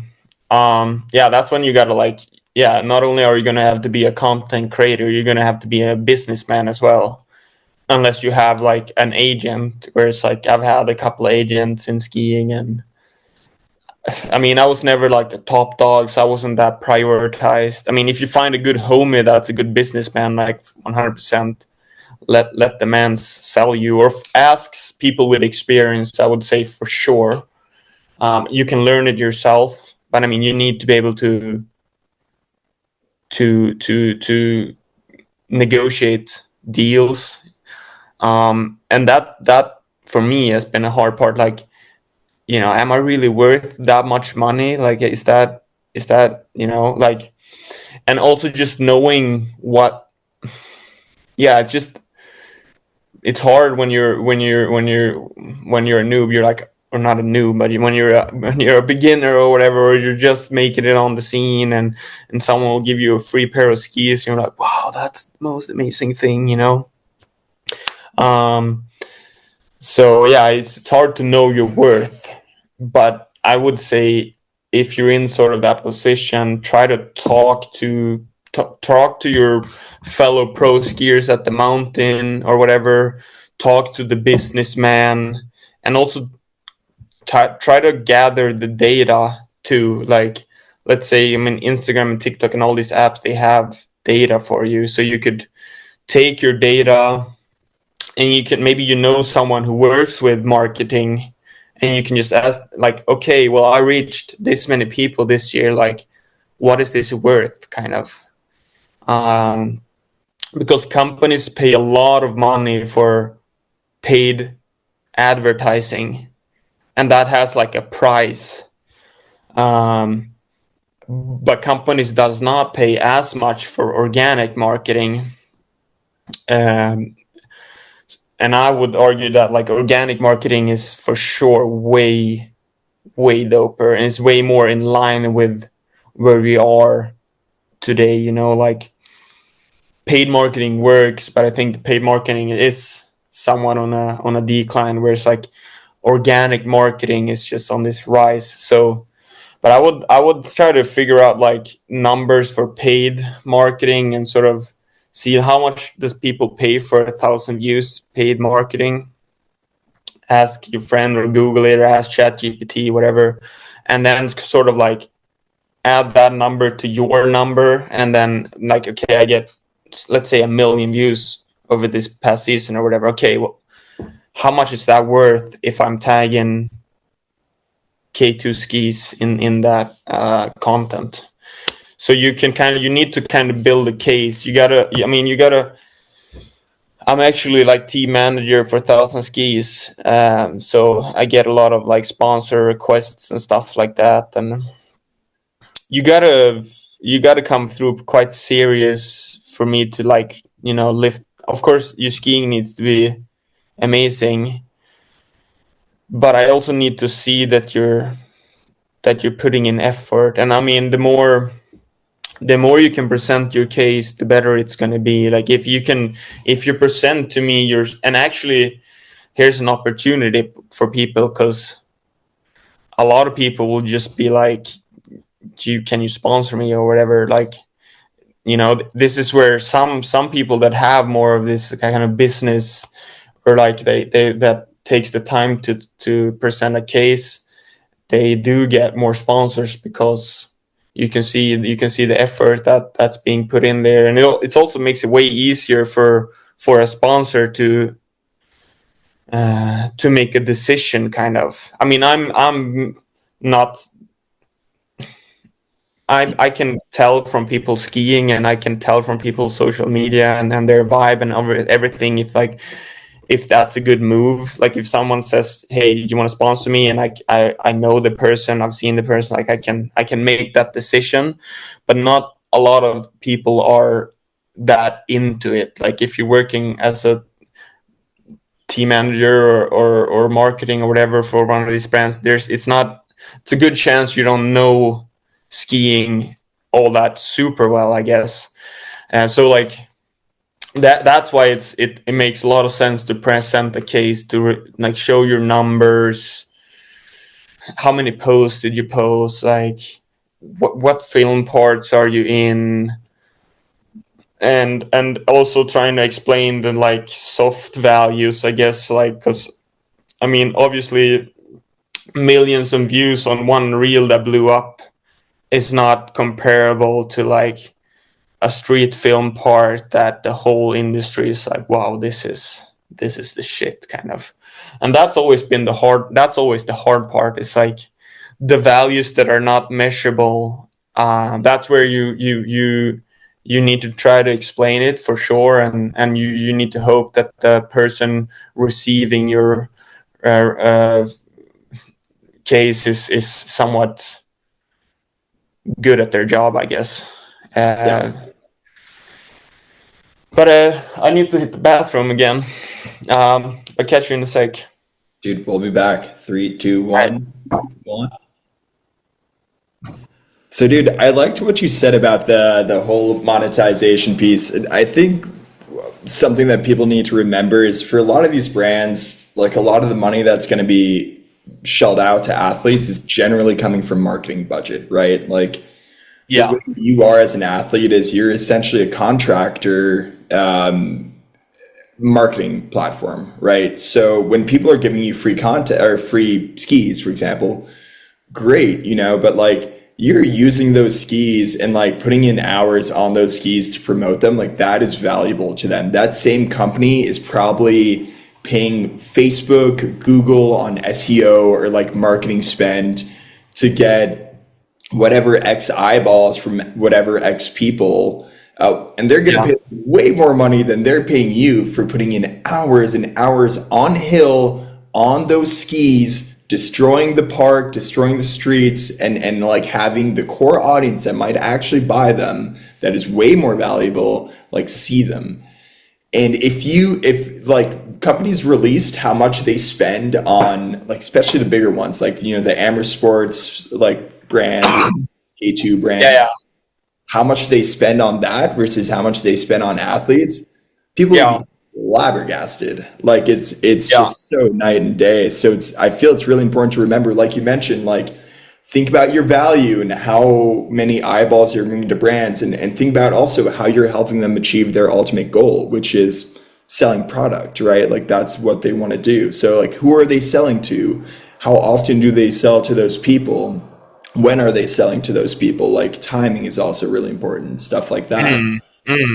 Yeah. And there's also that other flip side of like the marketing numbers, like you mentioned, right? The data. So we live in a world today where all these marketing tools that exist for these marketing teams that have this budget are focusing on data points that are provided by the Googles, the Facebooks, the larger marketing platforms of the world. So that's like the most efficient way for them to make their decision making because they'll have the most certainty, at least in terms of Right. just the science that they have of their marketing funnel and how they're breaking it down. Like you mentioned, it is really hard for that street part to really articulate like how that's going to move the needle for them in terms of selling skis because it's outside of the business school marketing funnel that, you know, most marketing managers are going to be familiar with. So being able to sit down in a room and explain to someone that you understand the marketing funnel, type it into ChatGPT, like you'll learn it real quick, and Yeah. explaining that like, yes, these numbers are helpful, but look, we're like way leaner in how we're doing your like advertising, your marketing for our film, for our whatever it is. Mm. I think you can really move the needle, I would expect. Yeah. Absolutely. And I feel like that's where like the real magic happens is if you can sort of figure out the soft values and like believe in those as a business, with maybe combining that with the numbers, of course. But if you like only look at the numbers, you're probably not creating anything that unique, or it's a harder thing to create something unique if you're only focused on that. You need to be able to see like past that to be like create a super strong marketing strategy or whatever, like super strong marketing like feeling for a brand or whatever. You need to like takes more than just numbers. Yeah. For sure. And actually tying you back even chronologically and speaking of just like the value that kind of your skiing can bring in numbers, like what was your experience with X Games Real Ski? Like how was the experience as a rider and like how was that helpful or not for your career as a rider? It was it was something I had dreamt of for a bunch of years. Like even before they started with skiing, they had it on snowboarding. I was like, this is coming for skiing. They did 2 seasons, I think, of like backcountry, and then they started the street one, and I did the second like real ski street. Yeah, it was like super. It was a huge experience. It's a kind of a dream, like a huge dream, come through to win that. But that dream was like, yeah, yeah. I just saw it happening in snowboarding a couple of years earlier, and I just had a feeling like this is coming in skiing, and I was just this is what I'm gonna do. So I felt like for 5-6 years I was kind of like dreaming about it happening. Then they did the backcountry one, and then they did street one, and I was in the second edition of the street one, and I just felt super ready. Like I felt that was I, I just felt like it was a part of my journey, kind of, and I was really confident.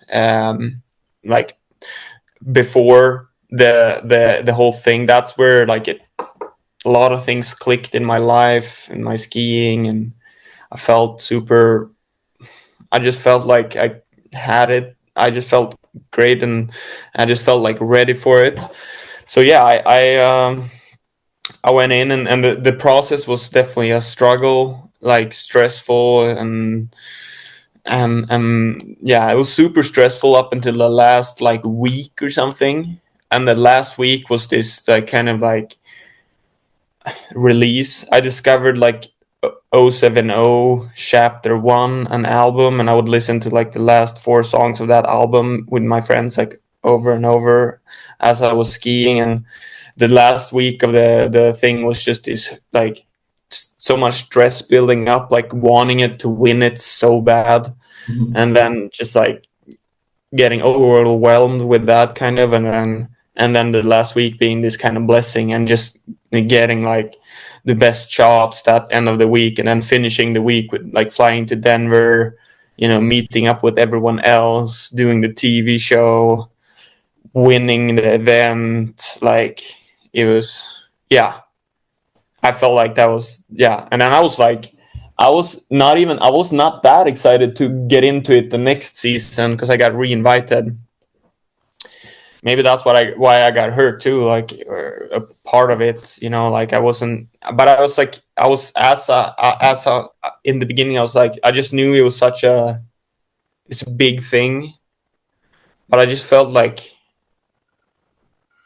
the calling was so strong the year before, like it was so strong.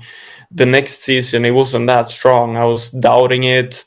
And I started getting into it slowly as I started getting shots and stuff, and I was like, by the time I did get injured, I don't know, this was maybe 2 or 3 weeks into filming. I had maybe 4 shots or something like that, 4 or 5. But yeah, that at that time I was like, okay, we're going for it. We're going for it again. We're going for the gold. Like, but it took some time to kind of get into there, and then I got injured, and then it didn't happen. But yeah, it's a cool journey for sure. Like, gave me a lot of followers. It's always it's something there. Like in my just like X Games gold medalist. Like It's sick, dude. Yeah, it's insane. Like. So huge milestone, and really glad I made that happen. It all felt like it was just kind of meant to be, right on. What happened with the injury? Like, I hit a tree. Like, it's in the part too. I think like I switched to onto this rail, and I kind of like bounce off the it's a flat flat down, and I gotta get off the flat, and I kind of just, with a lot of speed, I kind of just hit a tree immediately, like from the flat kind of to my shoulder. So the I can't remember what the name of, like, the thing holding the collarbone, the got like rotator cuff, maybe? something, or like the ligaments holding the collarbone kind of like broke. Yeah, Yeah. So yeah. And did you think about doing like a year 3, or were you reinvited? Like, how does that process work? No, I wasn't re-invited, and I didn't really push for it either. Yeah, this is when I also was like, this is when I started dreaming more about backcountry. Yeah, I was super inspired by Lucas LSM's like riding in the backcountry, and I was like, wow, there's a new wave here. We need to get some flavor into this scene, basically. And I started dreaming about that more than like the street kind of. dude, for sure. We've been hinting at backcountry this whole conversation. Like, let's. I guess that's the natural progression here, right? Like, after X Games Real Ski, you start thinking about backcountry. Like, how did your mind kind of evolve into getting more into the great outdoors in that sense from street skiing? And what was your vision kind of going into it? Where was the gap that you saw that you're like, this is what needs to happen? And Yeah, I just started to get inspiration from backcountry skiing, and 100%, like, it was a lot had to do with Lucas skiing, because I wasn't inspired by Alaska Lines or like that stuff quite yet. I mean, of course, like Parker White's skiing was so stylish, and CeeLo, and I mean, what they've done, and it's amazing, but it didn't at the time, like, it didn't appeal to me the way that Lucas skiing would. Like, Lucas skiing was more relatable to me, kind of.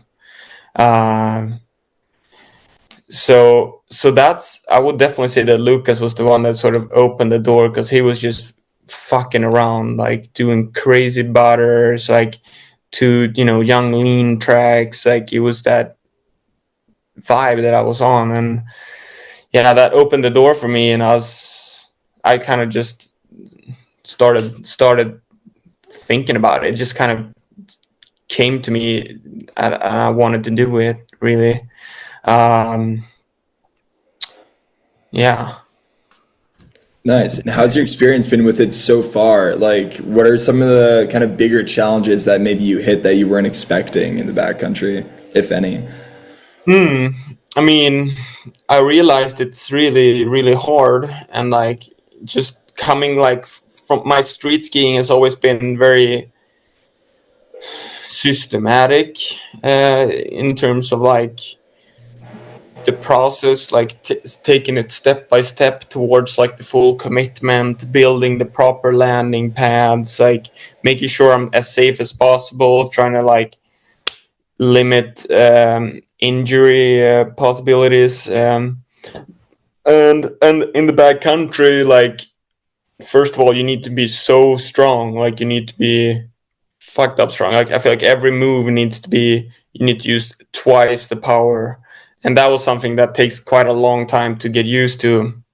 Like so many times I would like come down a run and I was like, why did I not like push through that butter even harder? I knew I could have, but I was used to park, all this stuff, so I didn't realize, I didn't like have it in me kind of at the beginning. So yeah, that like that's a big learning experience. And then also like the fact that you're not able to progress into the commitment, that I think is one of the most impressive things with backcountry skiing. You need to stand up top the first run and you need to drop in like you're the most confident human in the world, uh, and to have that confident in that environment with like, let's say you're on like a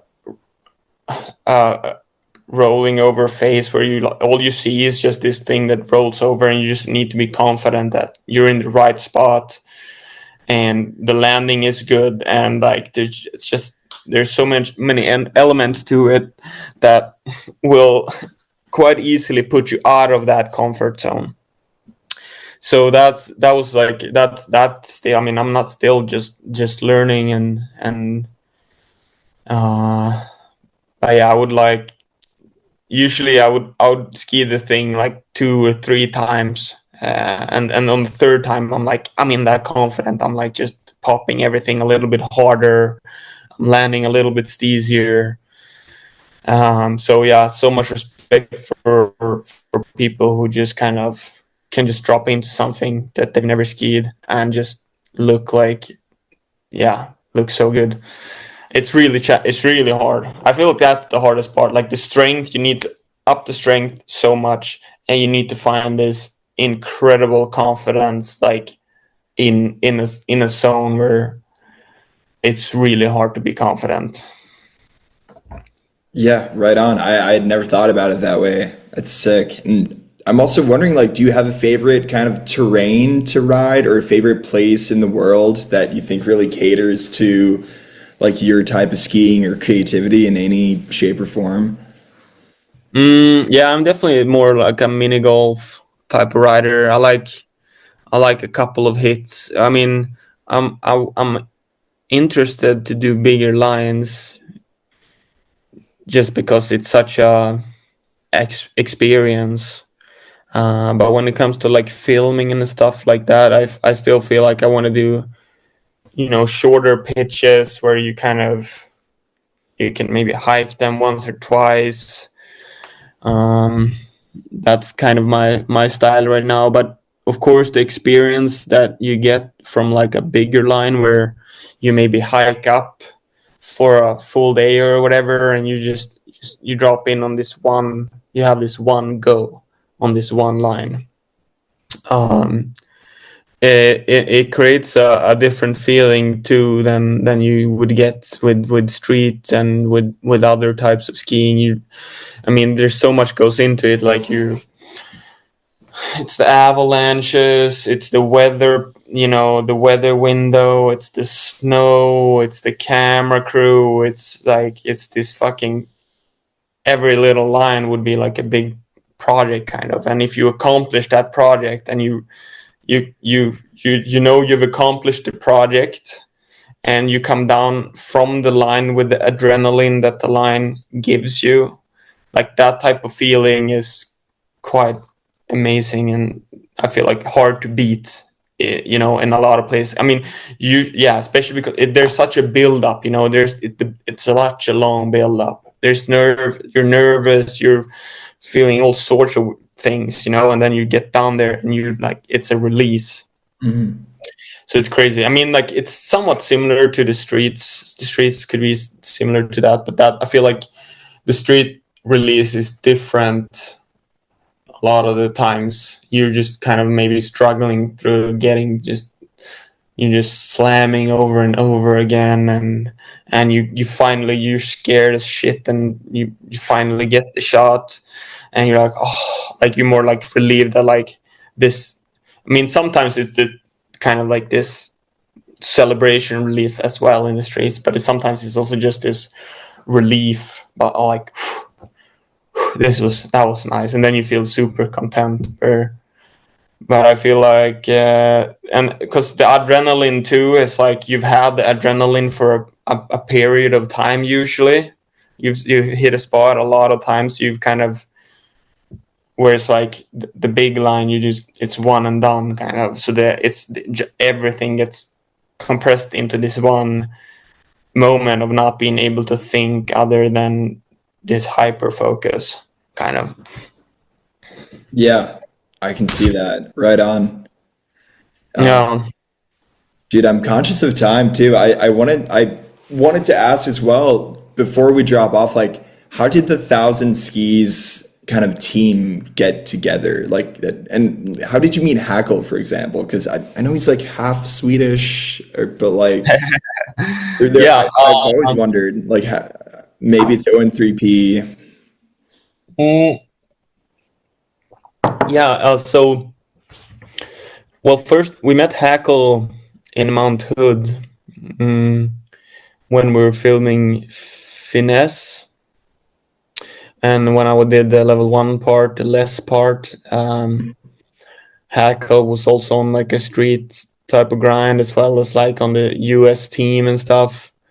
And Kieran McVeigh, a homie that was such a sixth gear that we had in he was a part of like Finesse.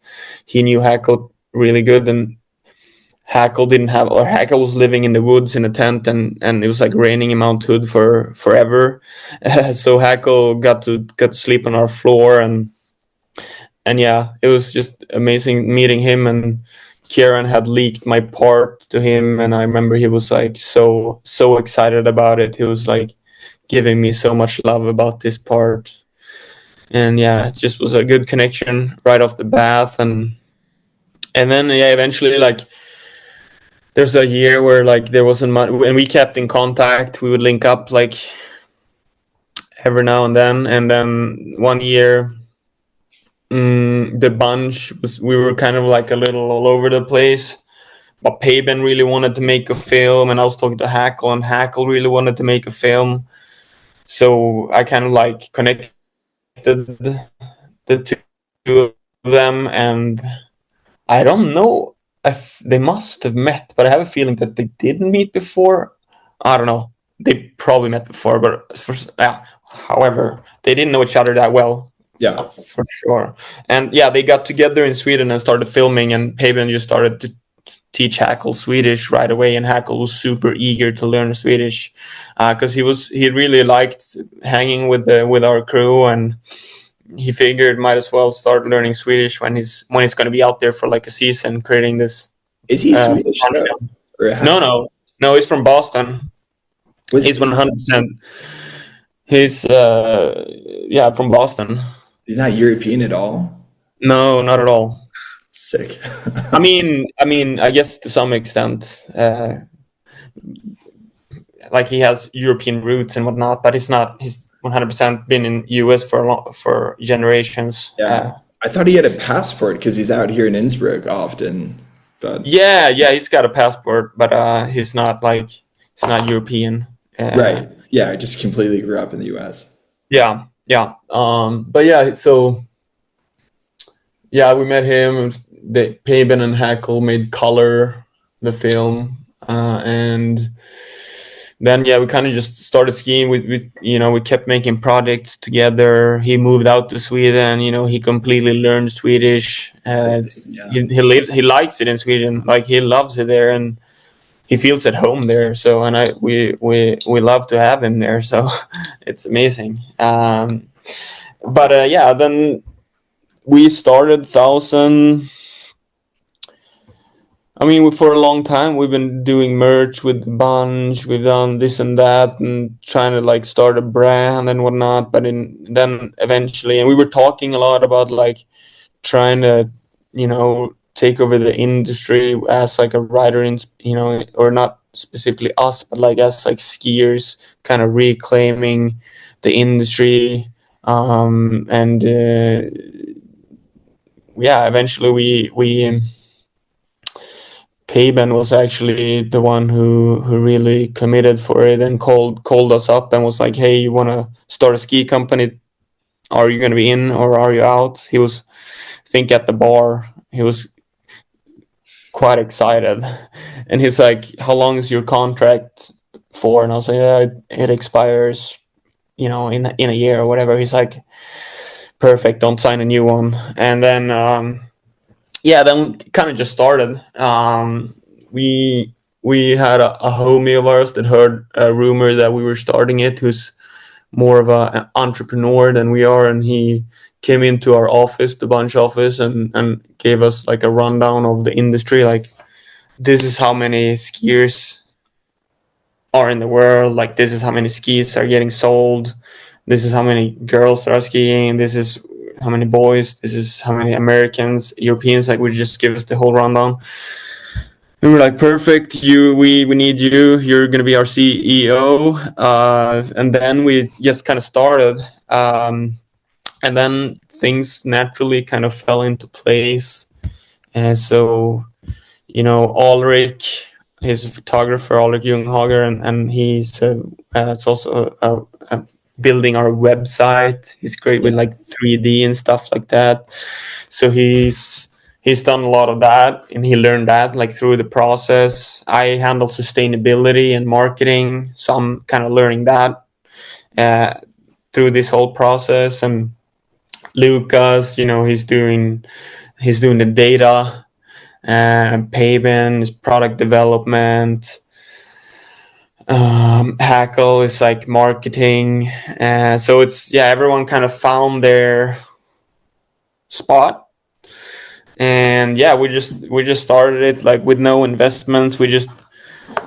None of us really come from any money. We just sort of got together whatever, scraped whatever we could have.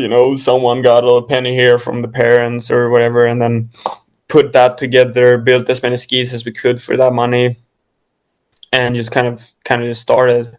And then we figured everything out kind of as we went. But we're direct to consumer brand, so we only sell straight through our website. Like, we only sell red skis, and they will remain red forever. So it's not like there's a lot of decisions that we made early on that now we're all like, damn, that was such a good decision. Like, a lot of things just kind of randomly happened, like the red skis, direct to consumer,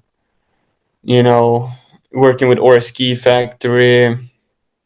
A lot, like, there's a lot of things that just came together right in the start and has made our lives so much easier since.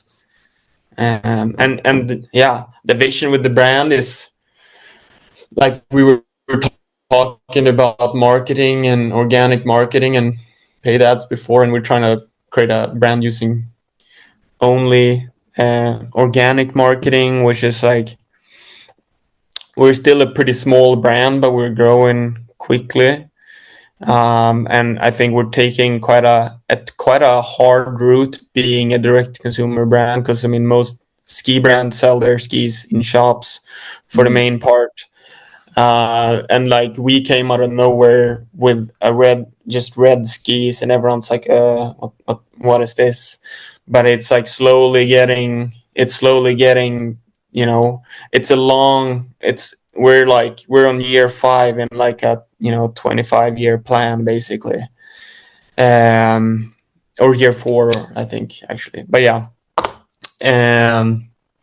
But yeah, it's really cool, and I think it's really cool to see what you're gonna be able to do in terms of giving back to the community and skiing, and especially like if you start calculating the numbers for in the future, like especially because we'll spend a lot of money on organic marketing, which means like films, writers, content creators, whoever we get inspired by. I think that like matching budgets with some of the top brands in the world is not going to be a challenge really, because most of their budgets are so spread out. Yeah. Like our whole thing is trying to like condense things. Like we're not trying to pay for like a flyer or whatever that we put all over town. Like we're trying to focus on these few things and do them properly. And therefore I feel like, yeah, like matching some of the bigger brands' marketing budgets, or at least support for the industry is like not, it's not that far away kind of a thing. Like you can see it on the horizon, and that's where we want to get to kind of. Yeah. Right on. Sick. And I mean, from what I've seen, the brand looks like it's doing super well. I mean, I don't know anyone on the 1,000 Skis who isn't super stoked on them, whereas I cannot say that about many, many brands. Fuck yeah. Yeah, dude, for sure. So I guess like having started now the small ski company in the last like 3-4 years, like do you feel like it was the right environment to do it? Is it something you would encourage people to do as well, like starting their own direct to consumer kind of brand, whether it's skiing, apparel, whatever else they want to make? And yeah, like what has been your kind of outlook on it over the first 3 or 4 years, and the kind of the goals that you've set for yourself? Yeah, I think we're seeing like a lot of these kind of rider started brands pop up. Like I feel like every little park rat is fucking designing their own clothes and Yeah. just making brands like left and right. So I think there's definitely like a movement in general, not just in skiing, but in the world, where like people are like taking ownership of their shit and just start creating their own brands basically. So, and I think it's super, I mean, you need like challengers to come in and just kind of make it better. And I feel like it's good because these brands, a lot of them come from the core of like free skiing, and there's a lot of like creativity coming from that field, like extreme sports in general. There's always been so much creative people, and it's just a hotspot for brands and for art, and so it's really cool to see that the people are using that. And I think that we as a ski industry, we can yeah, like sort of why the reason why we started 1,000 Skis is like we can take more ownership of our own industry, and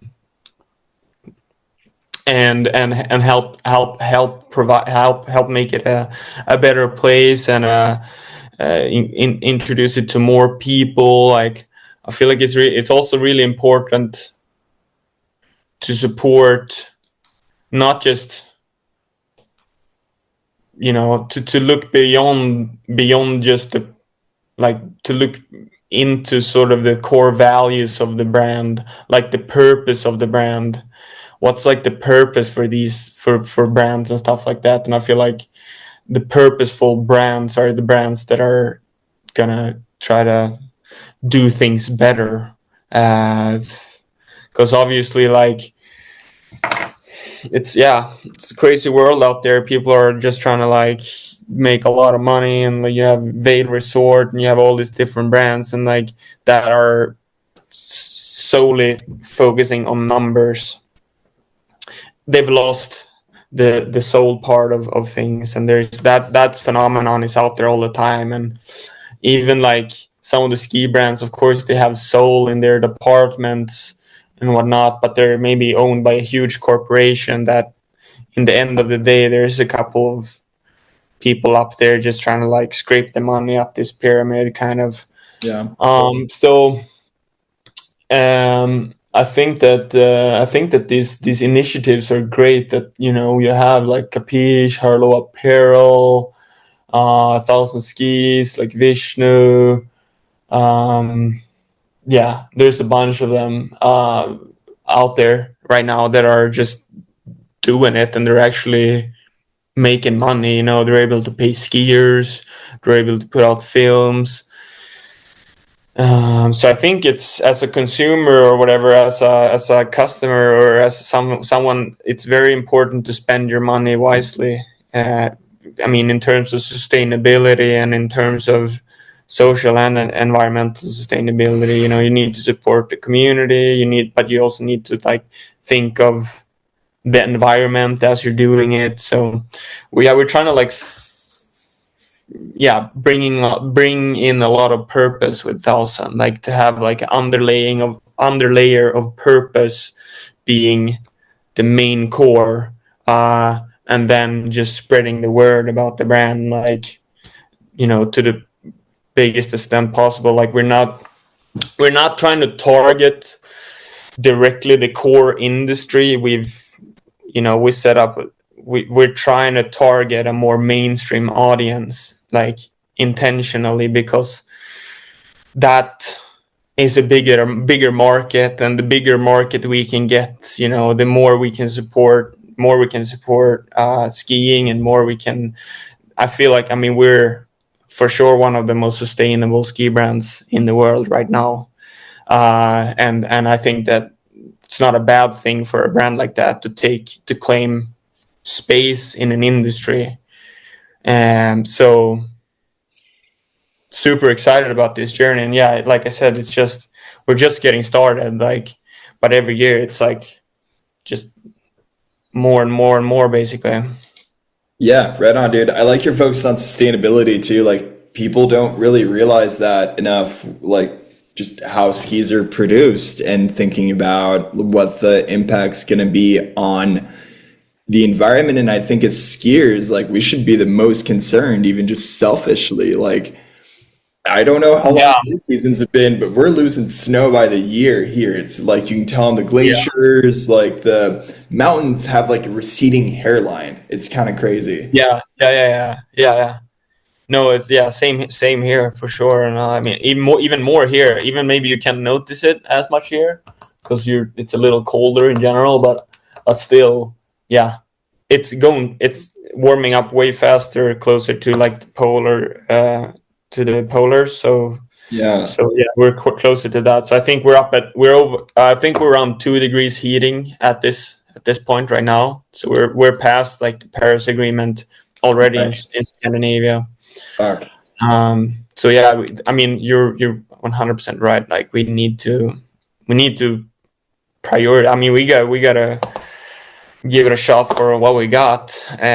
So we're trying to stay within, the Paris Agreement, and we've signed this Actually, it's pretty sick. The whole industry pretty much has signed on to a climate agreement to stay within the Paris Agreement. Mm-hmm. And we have this working group called the WSN, the Winter Sports Sustainability Network. We have monthly meetings for all the different topics within sustainability. And all the ski and snowboard brands like Burton, Salomon, Atomic, 1,000, Capita, like we're all working together to reach this goal. We're sharing information. We're doing like this industry LCA, PEFCR, so that emission for each product and emission for companies as well will be comparable, so you can actually know which you can compare products, and we can share initiatives where, like, okay, a lot of people produce stuff with natural gas, and well, what if we have, I don't know, but let's just take a sample. These are not facts, but yeah, or whatever, 3 of the major brands, and they all come together and they're like, should we do a shared investment in solar on this facility? That will then, because there is a lot of things coming from the EU, legislation coming. So it's not, you need to do it, basically. You need to do the work. So it's like, well, we invest in a solar power farm to like heat this building or whatever, or generate electricity for this production. Maybe that's an investment right now, but that's going to save you a lot of money in the long run, because we've all signed on to this deal of like lowering our emissions. And if you, yeah, so yeah, it's there's a lot of, there's cool things happening, and it's like, it's really cool to be a part of sort of the core of sustainability within the industry right now. And I don't think a lot of people know that this is going on. And Yeah, that's sick. I had no idea personally, and like it's cool to know that that's happening. And I would encourage us, for anyone listening, like as a consumer, I think it's really easy to think like, if you care about climate change and like want to move the needle, like how am I going to do this? I'm a single person. Like I'm not going to affect these huge manufacturing countries that are like totally like completely blowing everything out of the water. What is turning a light switch off in my house going to do? Well, I think people need to remember that as a consumer and like just as an independent citizen of a country like that you live in, you can drive a lot of change. Because if you look at upstream, what's happening, like you mentioned regulation, they are able to put constraints on businesses to hold them accountable to make certain decisions, right? And that happens locally by voting, by getting the word out, by like being active in your communities about these issues that you should care about, especially if you live in mountains, especially if you like, just give a shit about the environment in the first place, right? Like if that's a value for you, like go out, like make some noise, put word out. And then on the flip side, like as a consumer buying from brands, right? Like if you decide as a consumer, I only want to focus on sustainable products as like my goal for how I want to invest my money, that will put pressure on like the companies that are building it. And if the people there care, even if they don't, frankly, like they're going to have to move towards that popular opinion, which you can also drive. And that's like a community driven thing.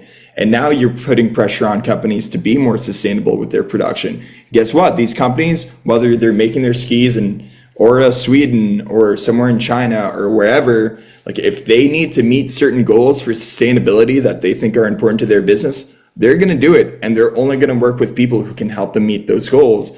And now just from like driving your decision making from you and your homies skiing at the park, you've now been able to put pressure almost upstream to like plants all the way on the other side of the world sometimes, right? So yeah, it all starts like locally. So I would encourage people oh yeah, to think about it for sure.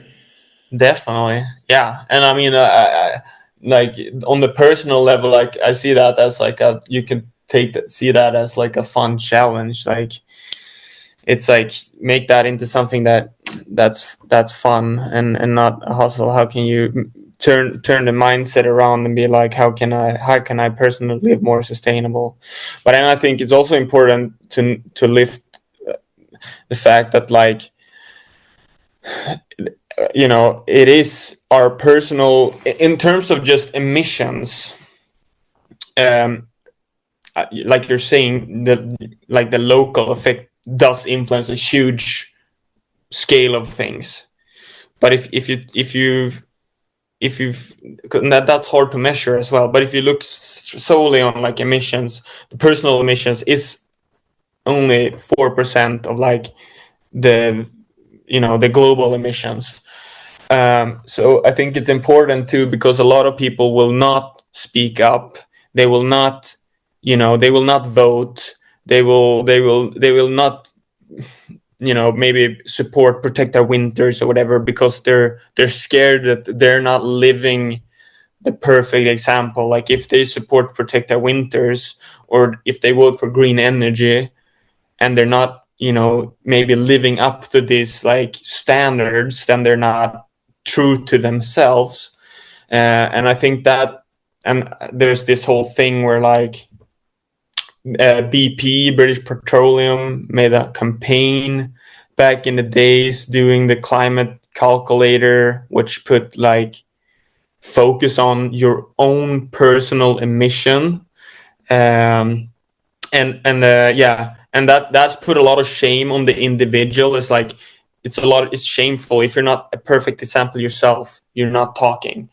But I think that even if you're flying across the world, like support protect the winters and support the local organizations that are there, like knocking on the doors of these policymakers, because like I said, like our personal emission is a very low part of it. So I would just encourage everybody, you don't have to be a perfect example, but support the bigger structural changes, because those are the ones we need Germany to switch to renewable energy. That's going to be a huge change. And even if you're not a perfect example, support that big systematic change. Yeah, word up, definitely. Dude, we're coming up on time. One last question I do have to ask you, actually, that I totally forgot. What happened with the ON3P? There was kind of a mass exodus, I feel, right, when you left. Like the company went from like the most stacked field of riders to like, I don't know, everyone was gone. I guess like you guys left to go start the company, but was there a backstory there? Like, did they cut budgets or something? No, not really. No, it's just that, I mean, me, Hackle, and Lucas all went to start 1,000.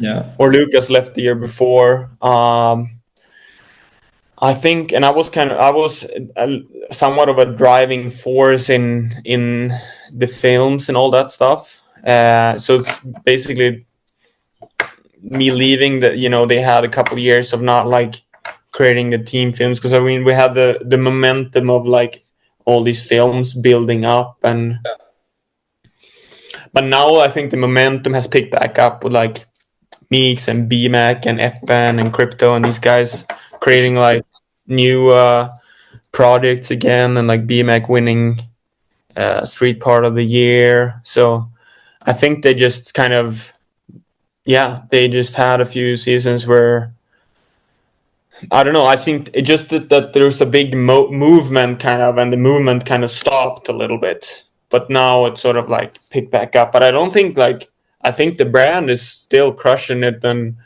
I think like the movement that we started kind of just kept going up, even though like a lot of us left the brand, and now like Meeks and these guys just kind of, picked it up and keep going with it kind of.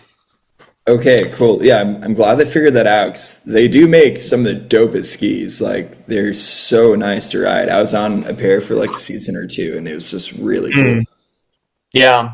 Durable too. Yeah, they're mad good. Yeah, they're durable. Like they're 100% without a doubt the most durable ski in the industry. For sure. Well, dude, right on. Any closing thoughts, shout outs, anything to put out to the world before we cut the tape? Let's see. Shout out. Definitely shout out to my, of course, shout out to my sponsors, Hogleofs, Shimmy, and 1,000, and all the homies supporting me, and everyone listening to this, and all the skiers and my family. And shout out to you for having me on here. Let's